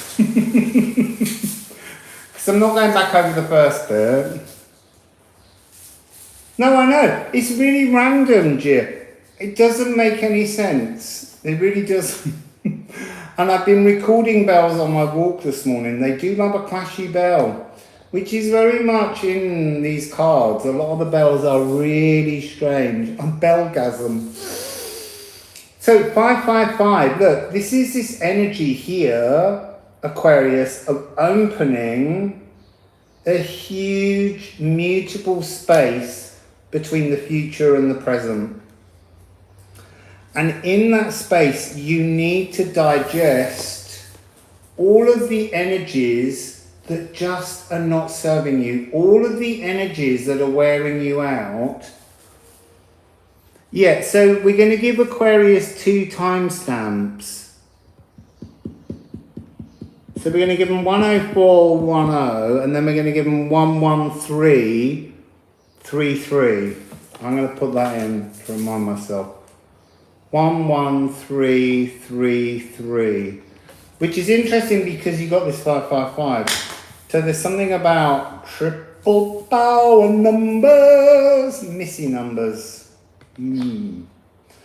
Opening this huge quicksilver energy to flow through and digest what no longer serves you, what's exhausting you in your sleepy storehouses. Emotional sluice gates, washing free of all of this uncomfortable energy. Your future storehouse is being renewed. That's this frequency. Digesting things and accepting things and then just letting them go. That's your mystical healing that's coming in. But you have to discern and comprehend this.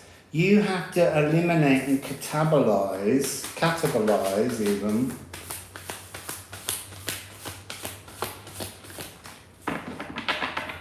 Yeah, we have to unfortunately have 2 time sensor because some people might not have the patience for the bells.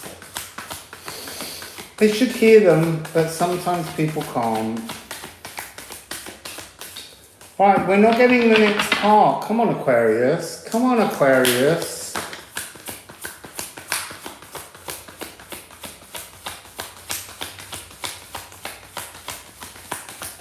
Again, look, this is all this. Every time I'm shuffling the cards for you, there's this energy of over, every little detail. You've got to do that. You've got to go in and you've got to discern and work out what hurts.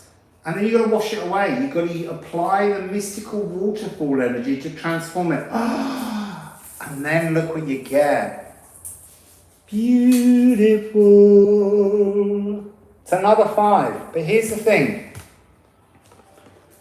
These are whole 5s. You need to reduce your whole 5s to a fraction of what it was. This is too heavy. You can't keep carrying this. You can't keep doing it. It's not playful. It's uncomfortable. It's toxic. This is what you come down to. When you've filtered everything down, this, Aquarius, is your birthright. To originate your birthright. Beautiful energy. Just going to get one more alchemy. I say 1.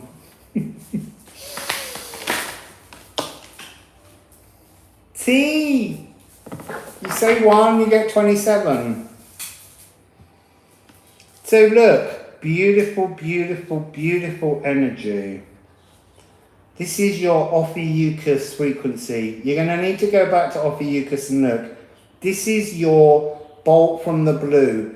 This ability now with this full moon to actually properly clear out and bring down, fraction, break down everything so that you get your bolt from the blue. You get that new understanding. And then you've got spirit. Who is spirit? You are spirit. This is your elven light energy that's being offered to you as the great cleanser, Jupiter. This is amazing frequency.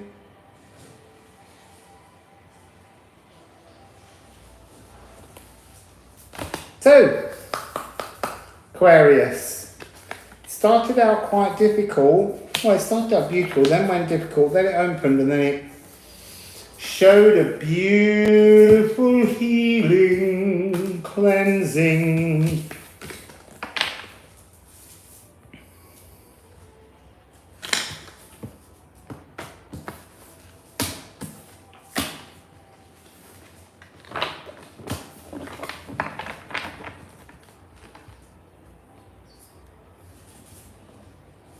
Don't be a naughty hairball, because some cat will swallow you and then choke you back up again. So, yeah, congratulations, Aquarius. Now we're going on to Pisces.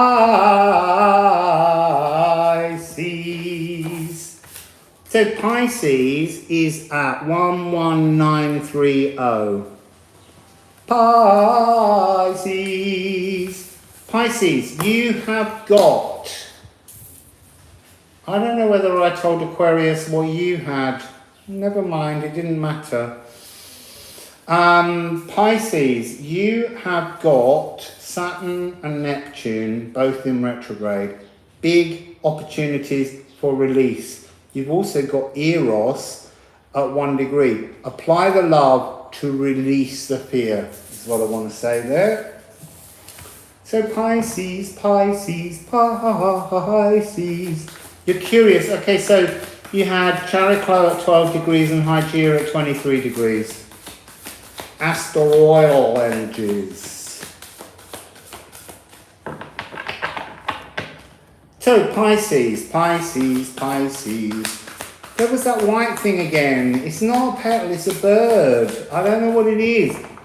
Keeps flying by.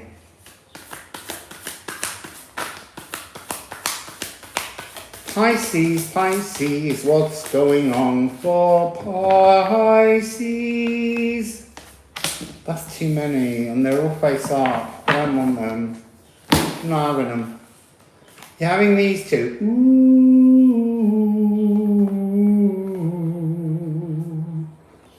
There's a rare moment to peek behind the curtain. Did you just look? Okay, Pisces. This, look, 3727.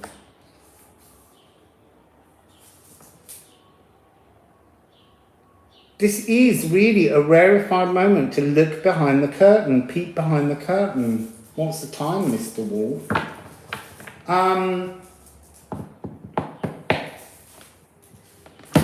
It's like, as this moon happens, Pisces, because of the power, the fog lifts from Neptune. And as I said in the reading I did the other day, Saturn's actually sitting in a house it doesn't know very well. It's just arrived and the ruler of the house is there. Not sure how to deal with this. Can't be its normal aggressive self. So Saturn's being quite benefic. There's something about an alignment of something special going on. Hopefully this deck will tell us what it is, Pisces. I think it's referring, I think you're being given a glimpse, Pisces, of a bigger release that's coming. You're going to be given a chance to peek behind the curtain and see what's coming when on the 20th of February 2026, when Saturn and Neptune will go into a perfect conjunction, an exact conjunction at 0 degrees of Aries. You're being given a chance to peep ahead.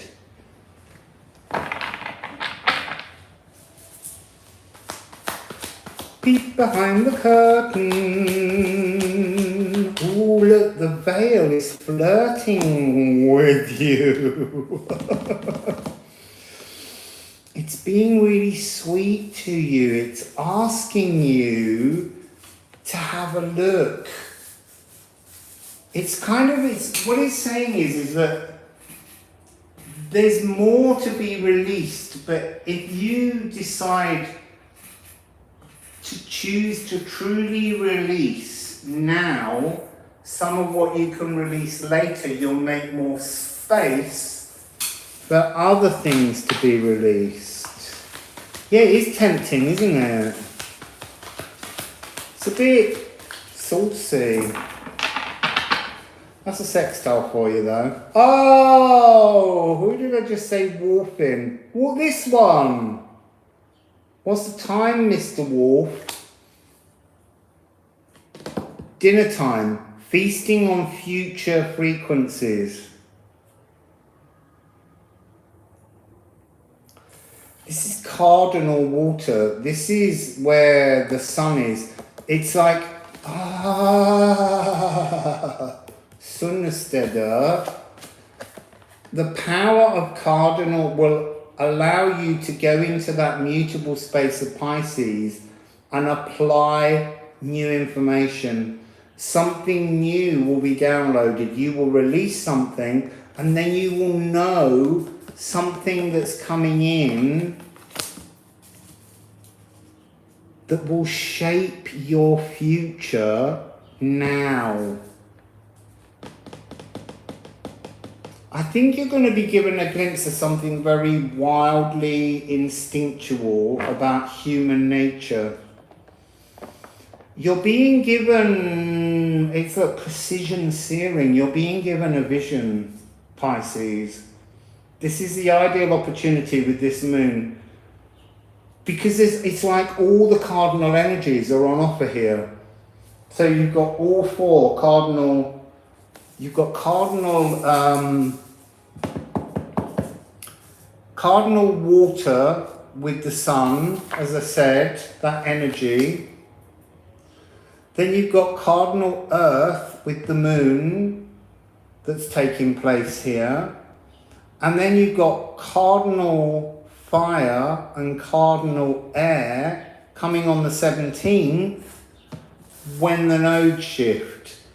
This is like keying in ahead of time to some big cosmic event that's a year and a half down the line, 2.5 years, I can't remember. 2026, 20th of February.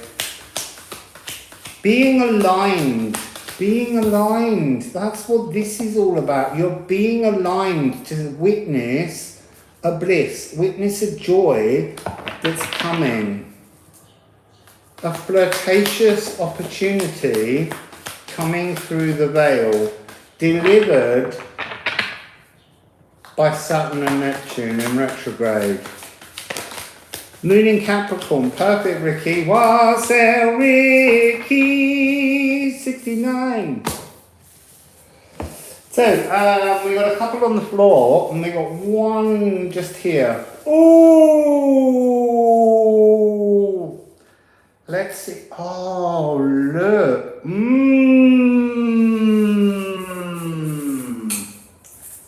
So look. This is Neptune. Neptune is seeking to comfort you with a glimpse of a future self, a glimpse of a future essence that you can alchemize now. That's really beautiful. 29191. 29191. Again, look, there's something about this future core inner nature of yourself understands tangible physical pleasures. That's the part that is the sun and the moon right now. The next part is the nodal shift, which comes later. That's the part that needs to be anchored in. The true alchemy, the completeness comes by knowing a direction. You're being given a chance to move in a new direction. Wassail read to golden. Oh, there's a big flower just appeared at my feet.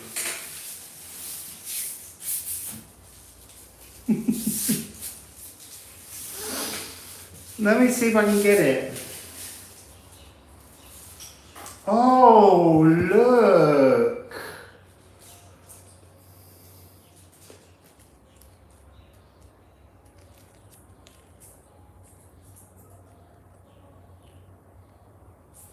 That's beautiful. That's like peeping through the veil. Wassail, babe, 8112.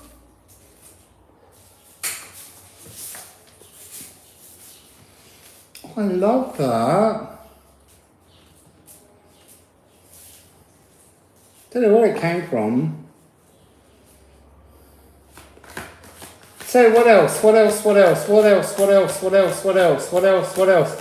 I just want to say neck and thyroid, let it go. That Neptune is offering you this gift to understand your essence. It's so gorgeous, Pisces. Adrenal system. That's why, and thyroid and thymus. There's a connection here. If you're suffering with something like that, you're going to get a glimpse of you living a life without it. And it's by witnessing that it will allow you to release it and accept it.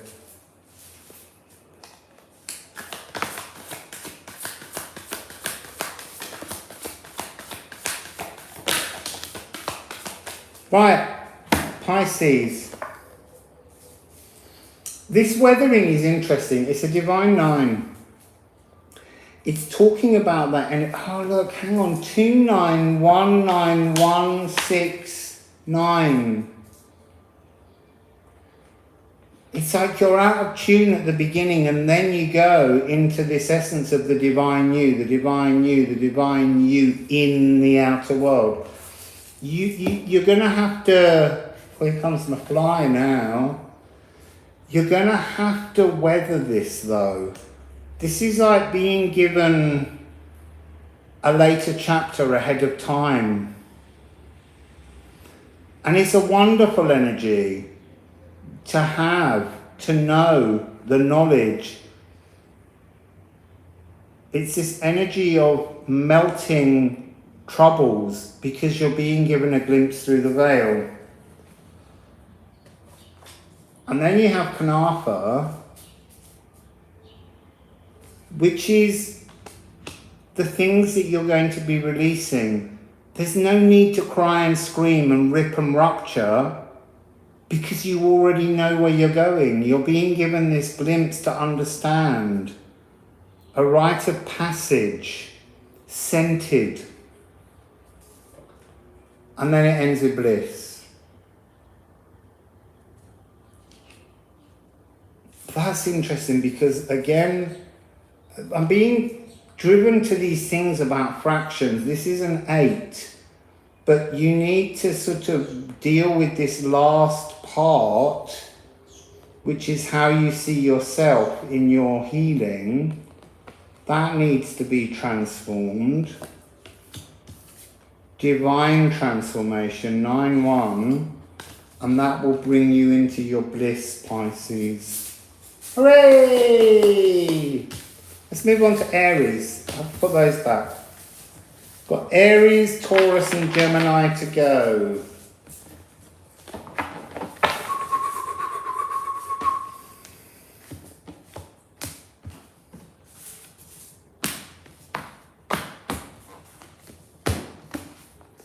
Fly, please do not annoy me by landing on my head.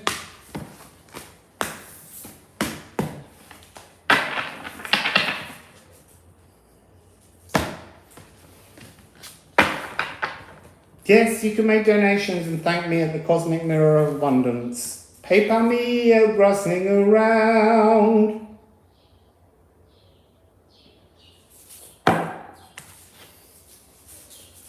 So, timestamp for Aries, 13313. That's a different combination of when the bells ended, which was 113313. It doesn't matter. So it's 13313. You have Chiron at 19 degrees and Aries at 25 degrees, Aries. But you're also about to become the North Node on the 17th. Destinies will change because they'll get cardinal fiery energy. Ooh, Aries, you're just showing off now. You're like, I'm in control of everyone's destinies. Oh, there's 2 down there.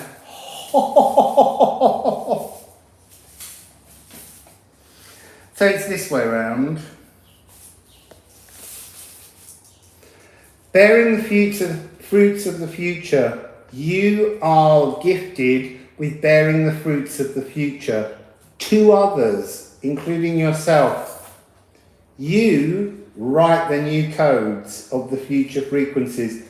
Just drink that in for a minute. Just enjoy that. Bearing fruits, future fruits, and recoding. Aries, stop showing off. So, 1359. That's coming across as a date. 1359. I need to go and look at what happened in history in 1359. Be interesting if the nodes were in Aries again then. In an Aries epoch.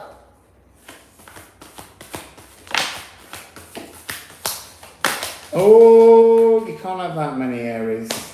You can have the first one that came out that I can't see yet.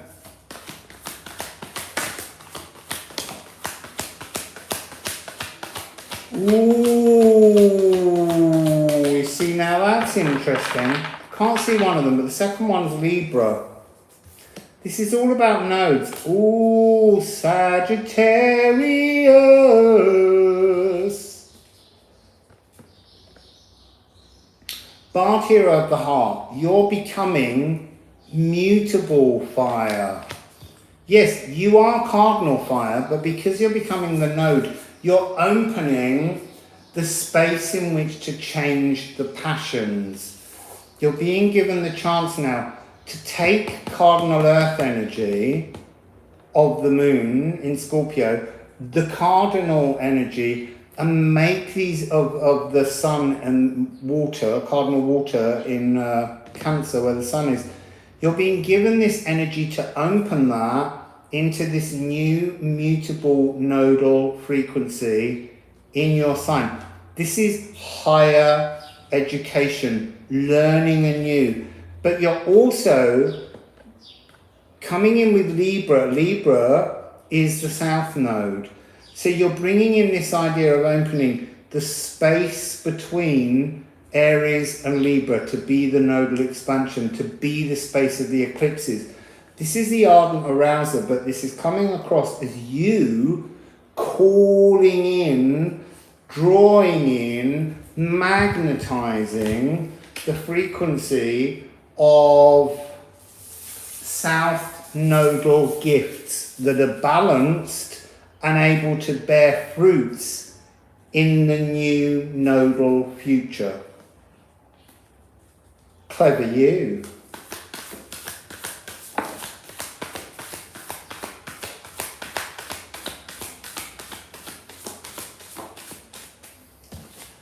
So there's an energy here about stopping. Stopping, showing, calling, striking, punctuating and pulling, almost like picking up the wounded. And the wounded are most people, Aries. So this is interesting. It's almost a reversal of Libra. Libra's was about stop helping everyone else and help yourself. Yours is about stop helping yourself, help everybody else. That's really, really fascinating. Oh God, I love that. Wassail, Melissa Morton, Wassail, Tiffany's Empire. I love that. That's almost like the nodes will shift the behavior of both Aries and Libra. They always say, there was that thing again. They always say that inside, like, every Libra is an Aries waiting to jump out, and inside every Aries is a Libra waiting to jump out. I mean, they say that of all oppositions. But it's just quite comical here, because it seems like this nodal shift is genuinely bringing that energy. Yeah, harmony, balance.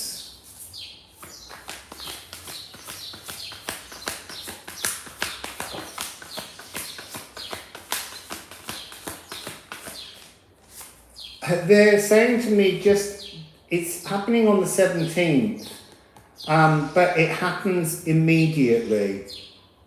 There will be a change in your energy, Aries, instantly, the node shift on the 17th of July with the new moon in Cancer. It's like activation cardinal frequency that you somehow, as the North Node, just turn into the, like Quicksilver. You open the mutable space within all the cardinal energies so that transformations can come in for people. People can recode. You become like a healer frequency. What else? Bells again. Oh, you see, I was going to say the Death Knell History Bell on this, and I was like, we haven't got any bells now. There it is. This marks time, transformation, futures change, codings change.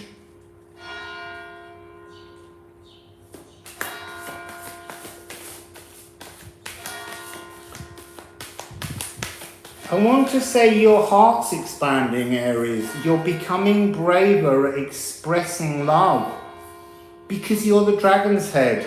You breathe love.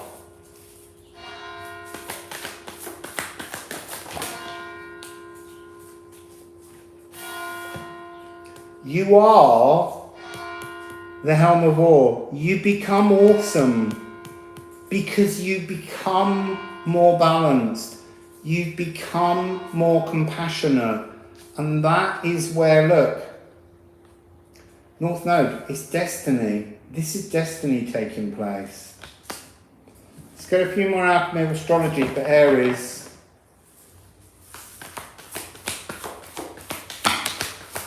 Oh my goodness! Look, recoding, series, sacral. You have the ability to recode everything, everybody, the world. You are the destiny point at the moment. This is where it takes place. Also, in the next few years, 2 or 3 years, Aries becomes the most dominant energy in the signature of the year. It's almost a challenge to the Age of Aquarius, in that the Age of Aquarius, in theory, should have a fixed solution that fits everybody, because that's very Aquarian. That's not the solution for the Age of Aquarius. The Age of Aquarius is when everybody has their own individual, personal hero, the Age of Heroes, the Bard Hero of the Heart. That's why this is here.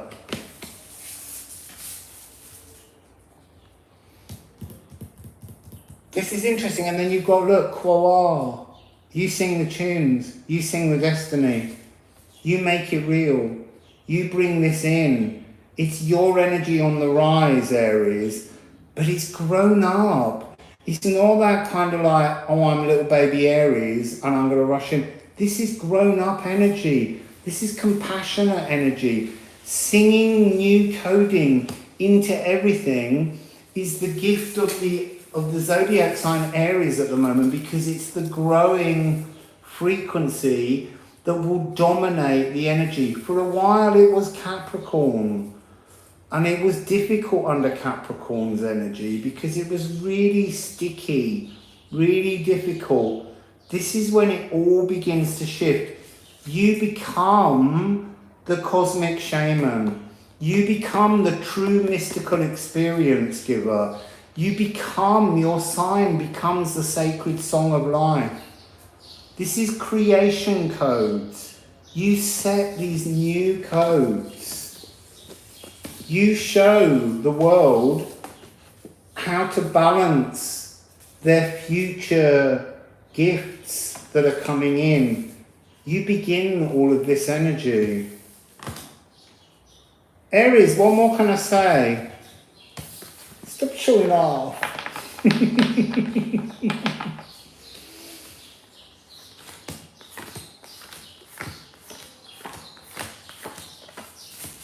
That was such a beautiful reading, Aries. Big old grown-up adult Aries with all the cosmic shaman gifts to sing a new song into existence. No more childish, impulsive, throwing all your toys out the pram. Stop it. Move into the barred hero of the heart frequency. Right now, Taurus, your timestamp is 145. 145. 05. 14505. Now,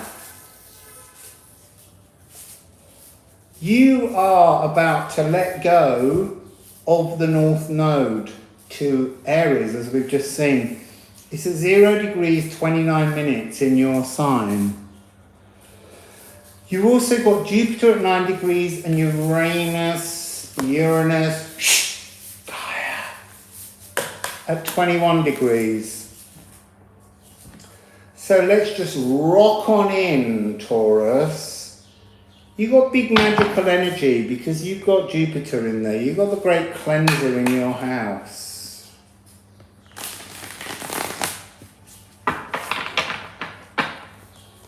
So, look at that beautiful timestamp with the proper hour numbers as well. You're so clever. Taurus, Taurus, Taurus.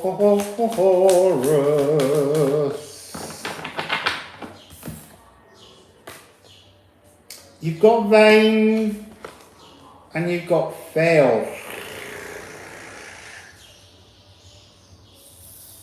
See, I'm drawing a blank on that, and that's really interesting because I think there is something very blank about this moon for you. I think there's something a little bit grumpy about this moon for you. Like, you feel like you got all the big stuff going on, but it's not listening to you. It's making you feel a bit kind of like just blowing in the wind, like washing on a line. It's a little bit like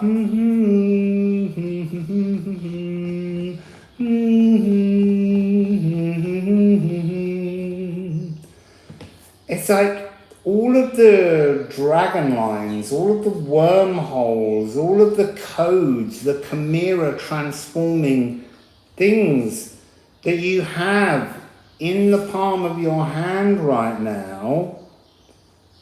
It just feels like they're being overlooked. You're like, can you not see what I'm doing? Can you not see this? How much more aetherlight do I need to put in this before you notice? Gonna change direction. So,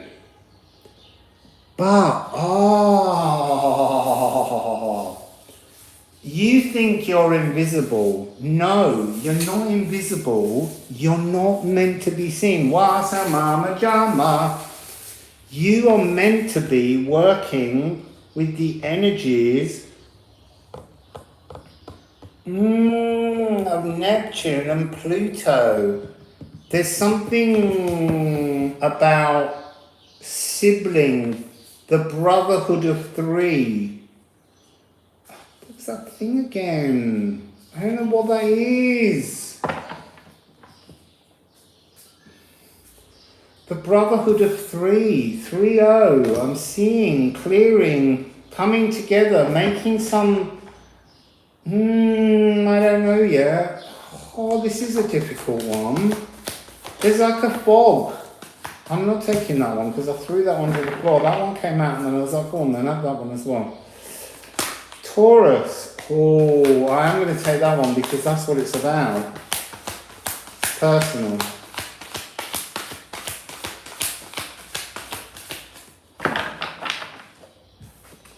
So we've got embers, and that's what it feels like. Really, really does feel like that. Going over the embers, you know, feeling the energy of, oh, yours is a long-term thing. So look, you're poking over the embers, but you're poking over the wrong embers. You're looking over the physical fires. You're looking over the physical world. You're looking over this energy that you've been experiencing, and you feel as though you're about to give away, exchange your node and be left empty. You're not empty. You've got Jupiter and Uranus in there. But you're poking over the wrong flames, the wrong fire. It's aether that you need to work with. Cardinal aether. You're the missing link. So in that last reading with Aries, we talked about the 4 compass points, but the cardinal aether has to replace, or it has to be part of. The physical fires are igniting our cells, but you've got to apply aether to the same space. And that will deliver your personal philosopher's stone.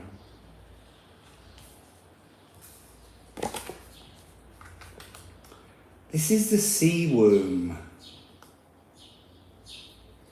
Prima materia, all the particles, all things, all elements to be alchemized. The omnipresent philosophical matter, all possibilities being opened. You are the fire somehow that burnishes the land. It's like, it's light though. It's aether. It's not like a scorched earth policy. This is a different kind of energy being applied to the space in which you live, the spaces in which you plough your emotions. You've got the missing piece. You are the missing piece here. But you still feel as though you're being left behind because you're letting go of the node. You're letting go of the north node. But you've learned that there's an aether. Oh no, wrong one.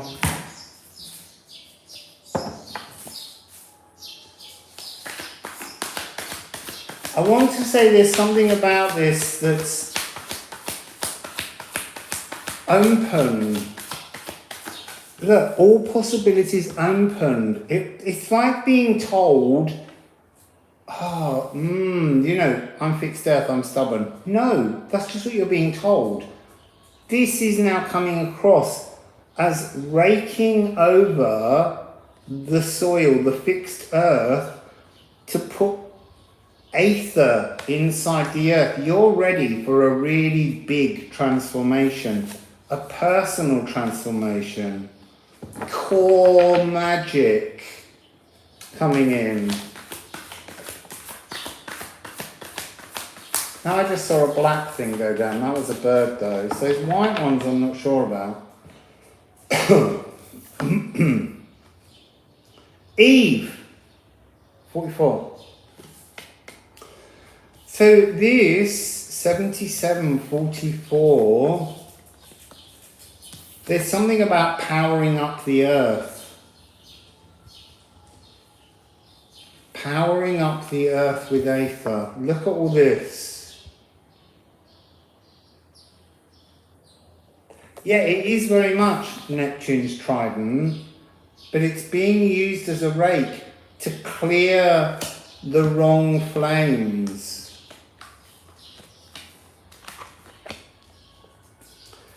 This is stop chomping at the wrong bit. So stop thinking you're losing out, Taurus, and start thinking about what you can create with the power of Jupiter and Uranus.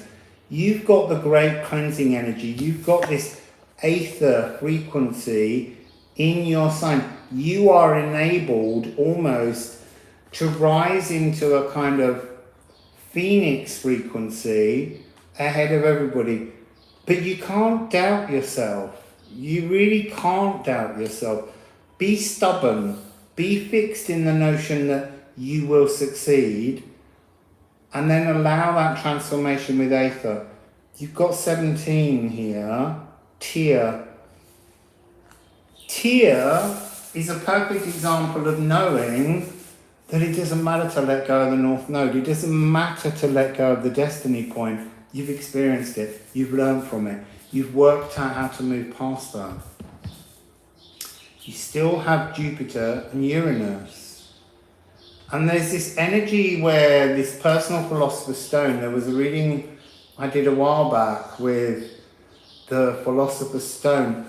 There are 13 moons while Jupiter is in Taurus, and it's getting us ever closer to the philosopher's stone. So Tyr, you've been through Tyr's thing, you've smelted things, you've gone through the hammer blows, the clangs, the strikes, you've gone through the wars, you've gone through the battles, and now you are left holding the rake of compassion to bring down the aether rake.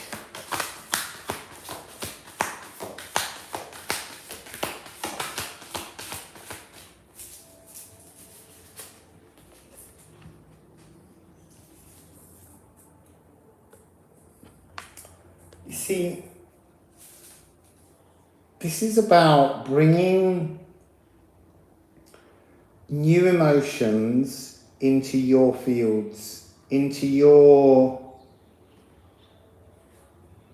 the Elysian fields. That's what I'm hearing. Wassail, watering. Look, you might get a bit phlegmy during this, because this is one of the humours. But this is nurturing. But this is nurturing others. It's interesting, you've learned that. Aries is about to. There's a transformation in how you work with others. You know that moment when you want someone to do something and they say no and you get offended? You're not doing that anymore because you're giving people their own space. You've eased your own emotional justice. You're beginning to understand how to unfix things, how to water things with compassion, how to apply aether. Because you're being the North Node, you're so holding all the elements that make this. They're all at your fingertips. Just allow them to be. This is lovely energy, Taurus. It's so free and liberating. You've become a bit of a cosmic idealist. You're giving other people room to breathe. You're finding natural compromises are the easiest thing in the world to do now. That's gorgeous energy. You are seeing love. It's like Venus's eyes are fixed on you. You're fixed on Venus, and together you're able to see love. And this is bringing a calming comfort to you, Taurus.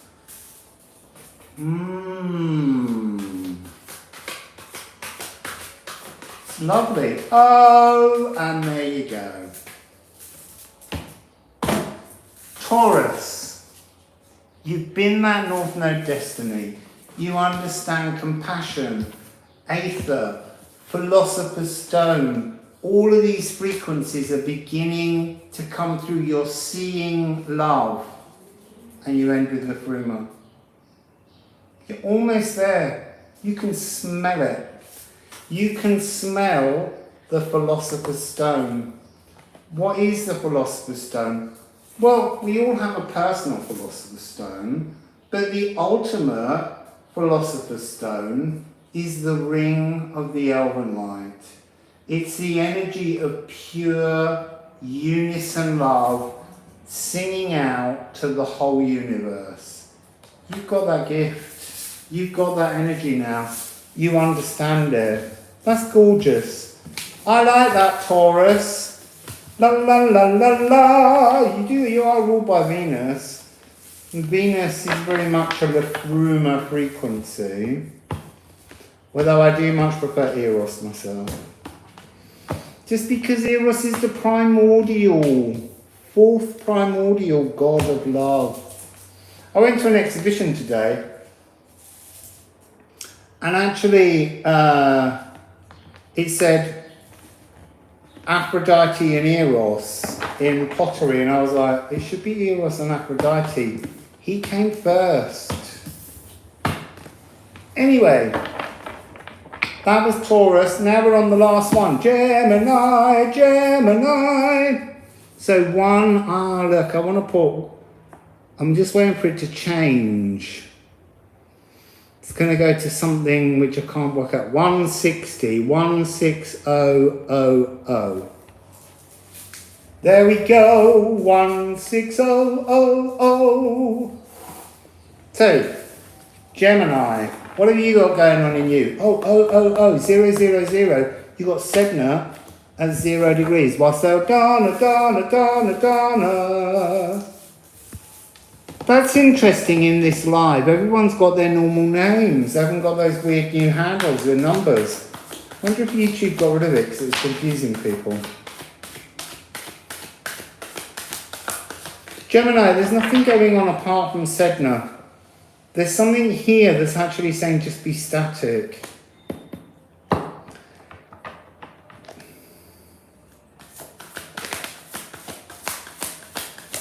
Gemini.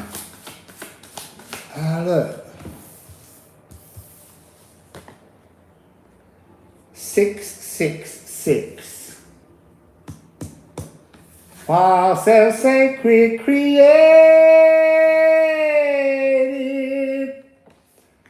I think, Gemini, you're being static because there's something difficult, there's something painful that you haven't yet faced. It's interesting though, because it's almost like saying you don't need to at the moment. Wassail, Catherine Hanson.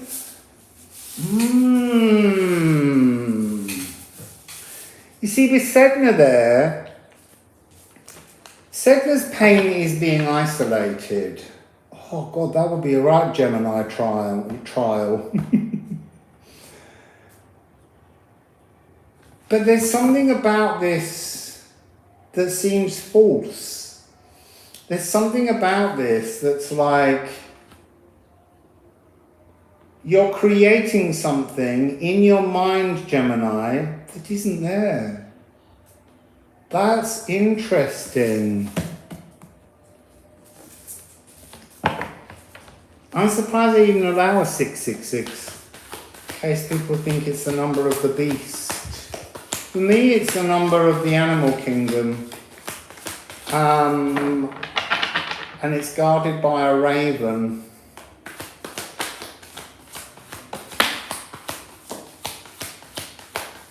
Gemini.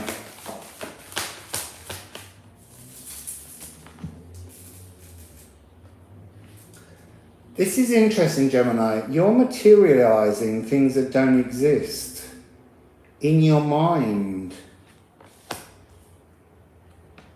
You're making a mountain out of a molehill, but the mountain and the molehill don't exist. They're not real. It's like you're a workhorse of imagination.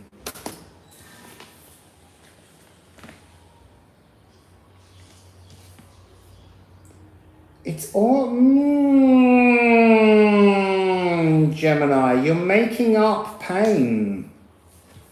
You're making up heartache, Gemini. What's going on? And you need to stop it. You need to rot. You're making up micro pains. You're almost micro mismanaging yourself, Gemini, right now. But I would say that that's part of the energy of Sedna appearing in Gemini. Because Sedna's about to bring massive transformations. So there's some energy here. Oh, look at the colours going on between these. This deflating atomizing of pains and this energy of it being sort of hung up to just rot. It's almost like you're... Do you know what? Bury it in salt. It needs to be cleansed. It needs to be preserved as a memory of something you don't need to do any longer. There's something here about the symbols. this and this and this curve and this. There's an energy here, Gemini, of reflecting Wassail, Joanna Faulkner.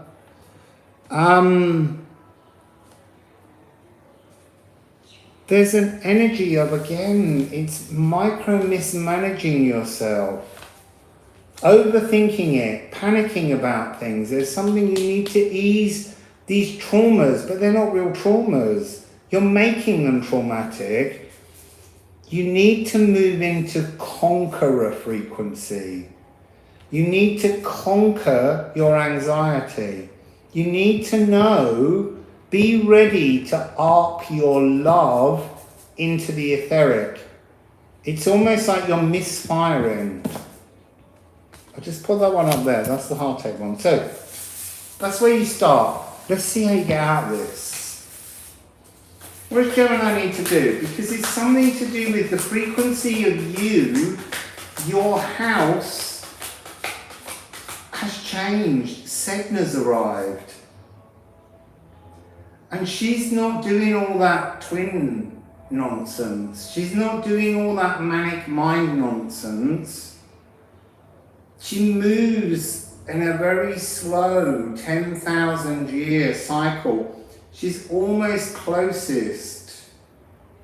But she's having a really huge impact on your anxiety as things fall away around you. So you're clinging on, you're making up things to maintain the order of your house.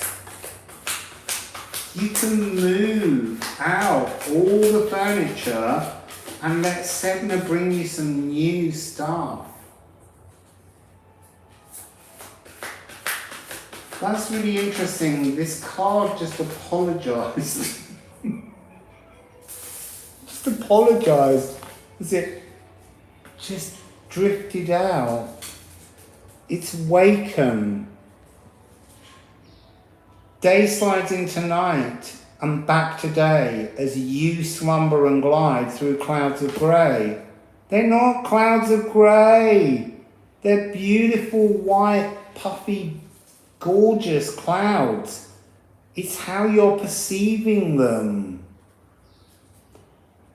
Look, is a mirage in the desert, an oasis, real? Or is it a trick of the mind? Because this is what this feels like.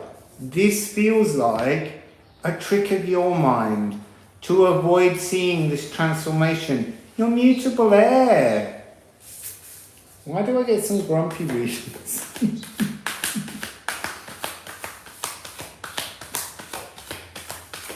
Look, if this is your sun sign, go look at some of your other signs. Because there's beautiful messages throughout this.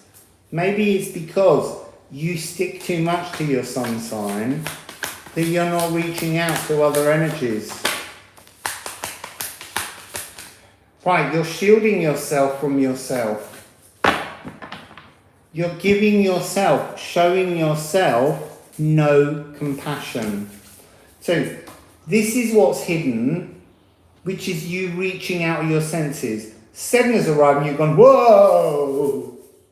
And you've gone inside yourself. And you're misunderstanding. You feel like, so Tia is all about having moved past the hammer blows and the clangs, but there's something here where you're literally putting up scaffolding around your entire life to hold it still. You don't want this change. You're mutable air, Gemini. You're shielding yourself from this. Right, so when they stop shielding themselves, what beautiful things come their way? Oh, see, now that's interesting. Oh my God, that's really interesting. So the first one I saw was, well, I saw filter, but I saw Chariclo and Uranus. You're putting up boundaries. You're putting up a shield right at the beginning, at the entrance, 0 degrees of Gemini, because Sedna appeared. Sedna's a living goddess. She's going to transform things. Let her do it. Because otherwise you're putting up a boundary on Uranus arriving. And Uranus is coming towards your sign as well to bring more change. You need to accept that change. Wassail, and then filtering, cleansing Jupiter. Because Jupiter's also on its way to you in 13 months' time, next May. There's all this amazing, hugely powerful energy coming towards you, Gemini, and you're just putting up scaffolding going, no! You're almost behaving like an Aries. You're having a bit of a temper tantrum. Stop it. What was that white thing again? It must be a bird. So, pear tree. Oh, that's fascinating. My pear is so ripe, you walk to reach for it, but you cannot find me. You can't find what you need to find. So with this moon, you need to bring down your barriers. You need to bring down your fears. You need to stop imagining that the world will come crashing around your feet.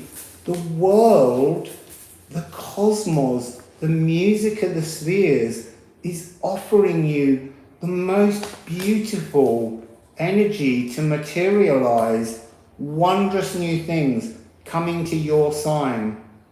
And you are one of the growing signatures of the year as well. Pisces has got it at the moment, but it will be slowing down a bit. You're about to become a really important player. Why are you frightened by it?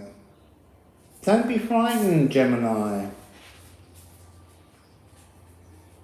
Embrace the change. You're mutable.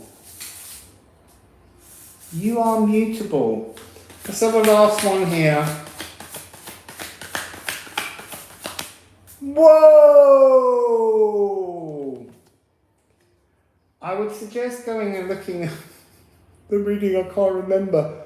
There was about Wacken. Who had Wacken? Someone really early on. Leo, maybe? Leo. You're behaving like fixed energy. That's the interesting thing. You need to open up. Go and look at Leo, because Leo will explain this energy. You're blinkered and you're refusing to look, and there's like all these creatures around you that are really, really, really trying to get your attention, Gemini. There's one on my leg right now. So that you can connect and remember and cherish the changes of all the different things you've been in many different lives. Not just humans, plants, trees. There's something here where, nostalgia.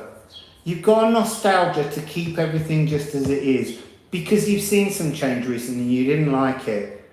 But change starts and then it transforms into something beautiful. But at first, it's a bit like hell's returning light. You know, you have to have some deconstruction for reconstruction. Really, really strong energy of belligerent fear, Gemini. It's not something I associate with you at all.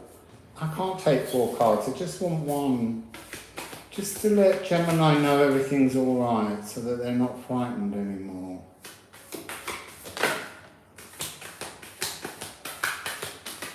Look, you're seeking comforts. But this is coming from the emotions, the moon in Taurus. That's exactly where Uranus and Jupiter are at the moment. They're bringing you comforts. They already know they're coming. You don't need to fear the changes.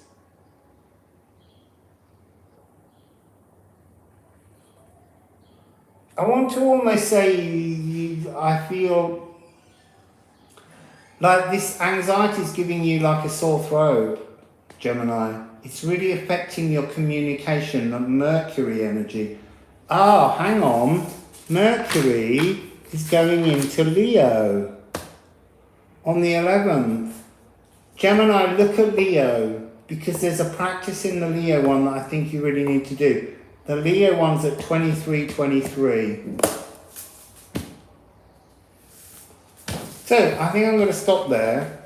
It was giving you comfort, but I'm not sure you can take the blinkers off yet. Go and look at Leo. I would say that Leo's was about many things, but one of the things they reminded me to say to you is Leo's was stop being a leader, whereas yours here is stop being a belligerent manipulator, using your clever little mind, because it's giving you anxiety now. You need to learn a new energy. You need to learn that tier frequency of passion, compassion.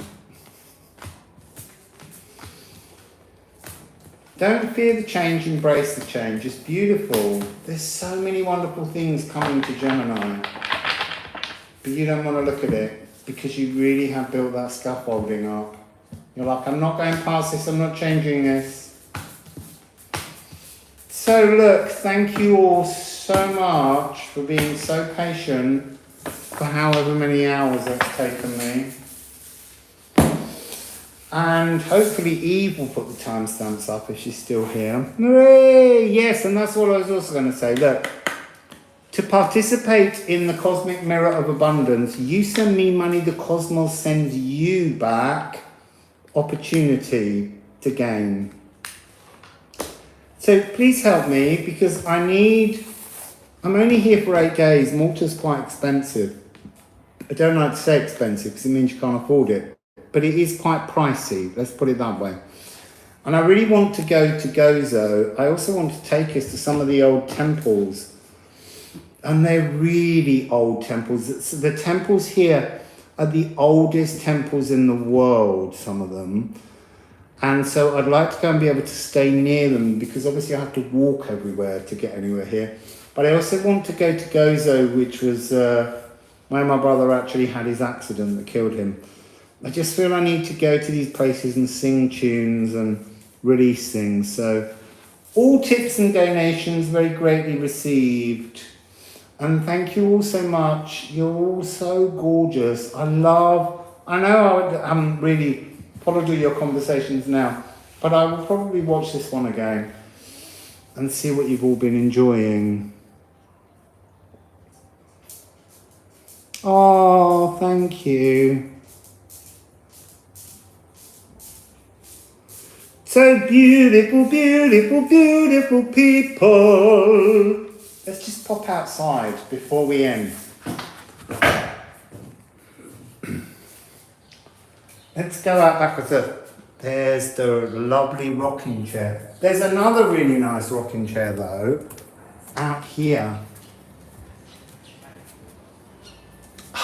This one really rocks well. My God, though, that sunshine. It's going to go behind the building soon. It'll be more bearable out here then.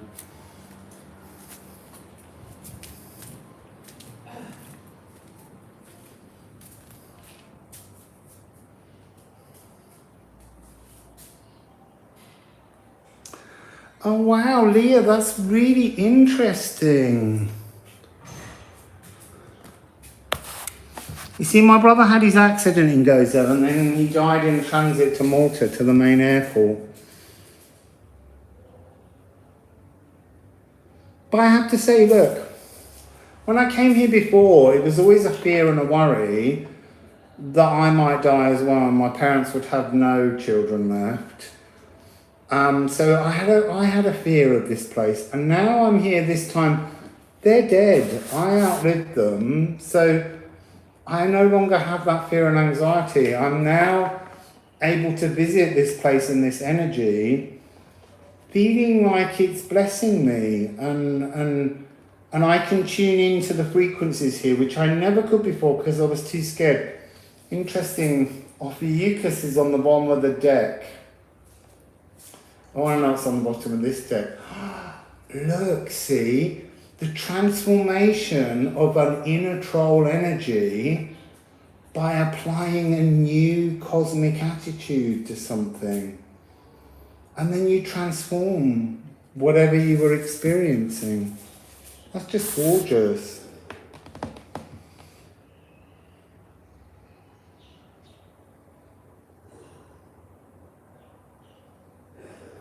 Yeah, it is about making peace, but it's interesting that this was a peace that couldn't be made until my parents had died. I could never be immortal. I came twice, once for work and once to see when my brother died. But there was an enormous anxiety that was always naturally going to be there because of history. And now that history has changed and I can embrace a really beautiful space. You know, this is a lovely place. It's a really gorgeous frequency. And it's a joy to be able to be given the opportunity to go and visit some of the world's oldest temples and archaeology in the world. The oldest in the world.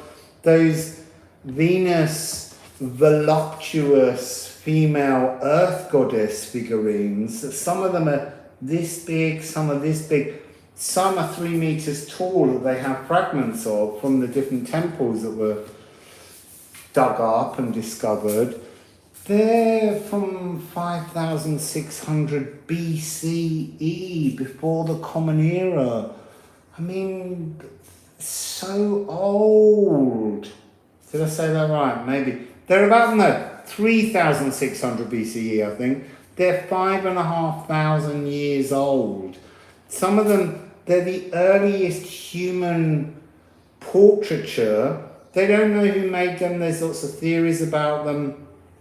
It could be that they're goddesses. They sometimes wonder whether it could just be women carving their own bodies because they had no mirrors. The only thing I would say about that is you don't need a mirror to look at another woman. You carve them. You know, still life, sit there, pose. There's some very odd ideas that academics have. Anyway, I'm really, really looking forward to exploring more of this. So go visit my Cosmic Mirror of Abundance at russellingaround.com and leave me a big tip to help me on this journey. Much love to all of you, and I will see you all, well, very soon, because I can't help myself. So wassail.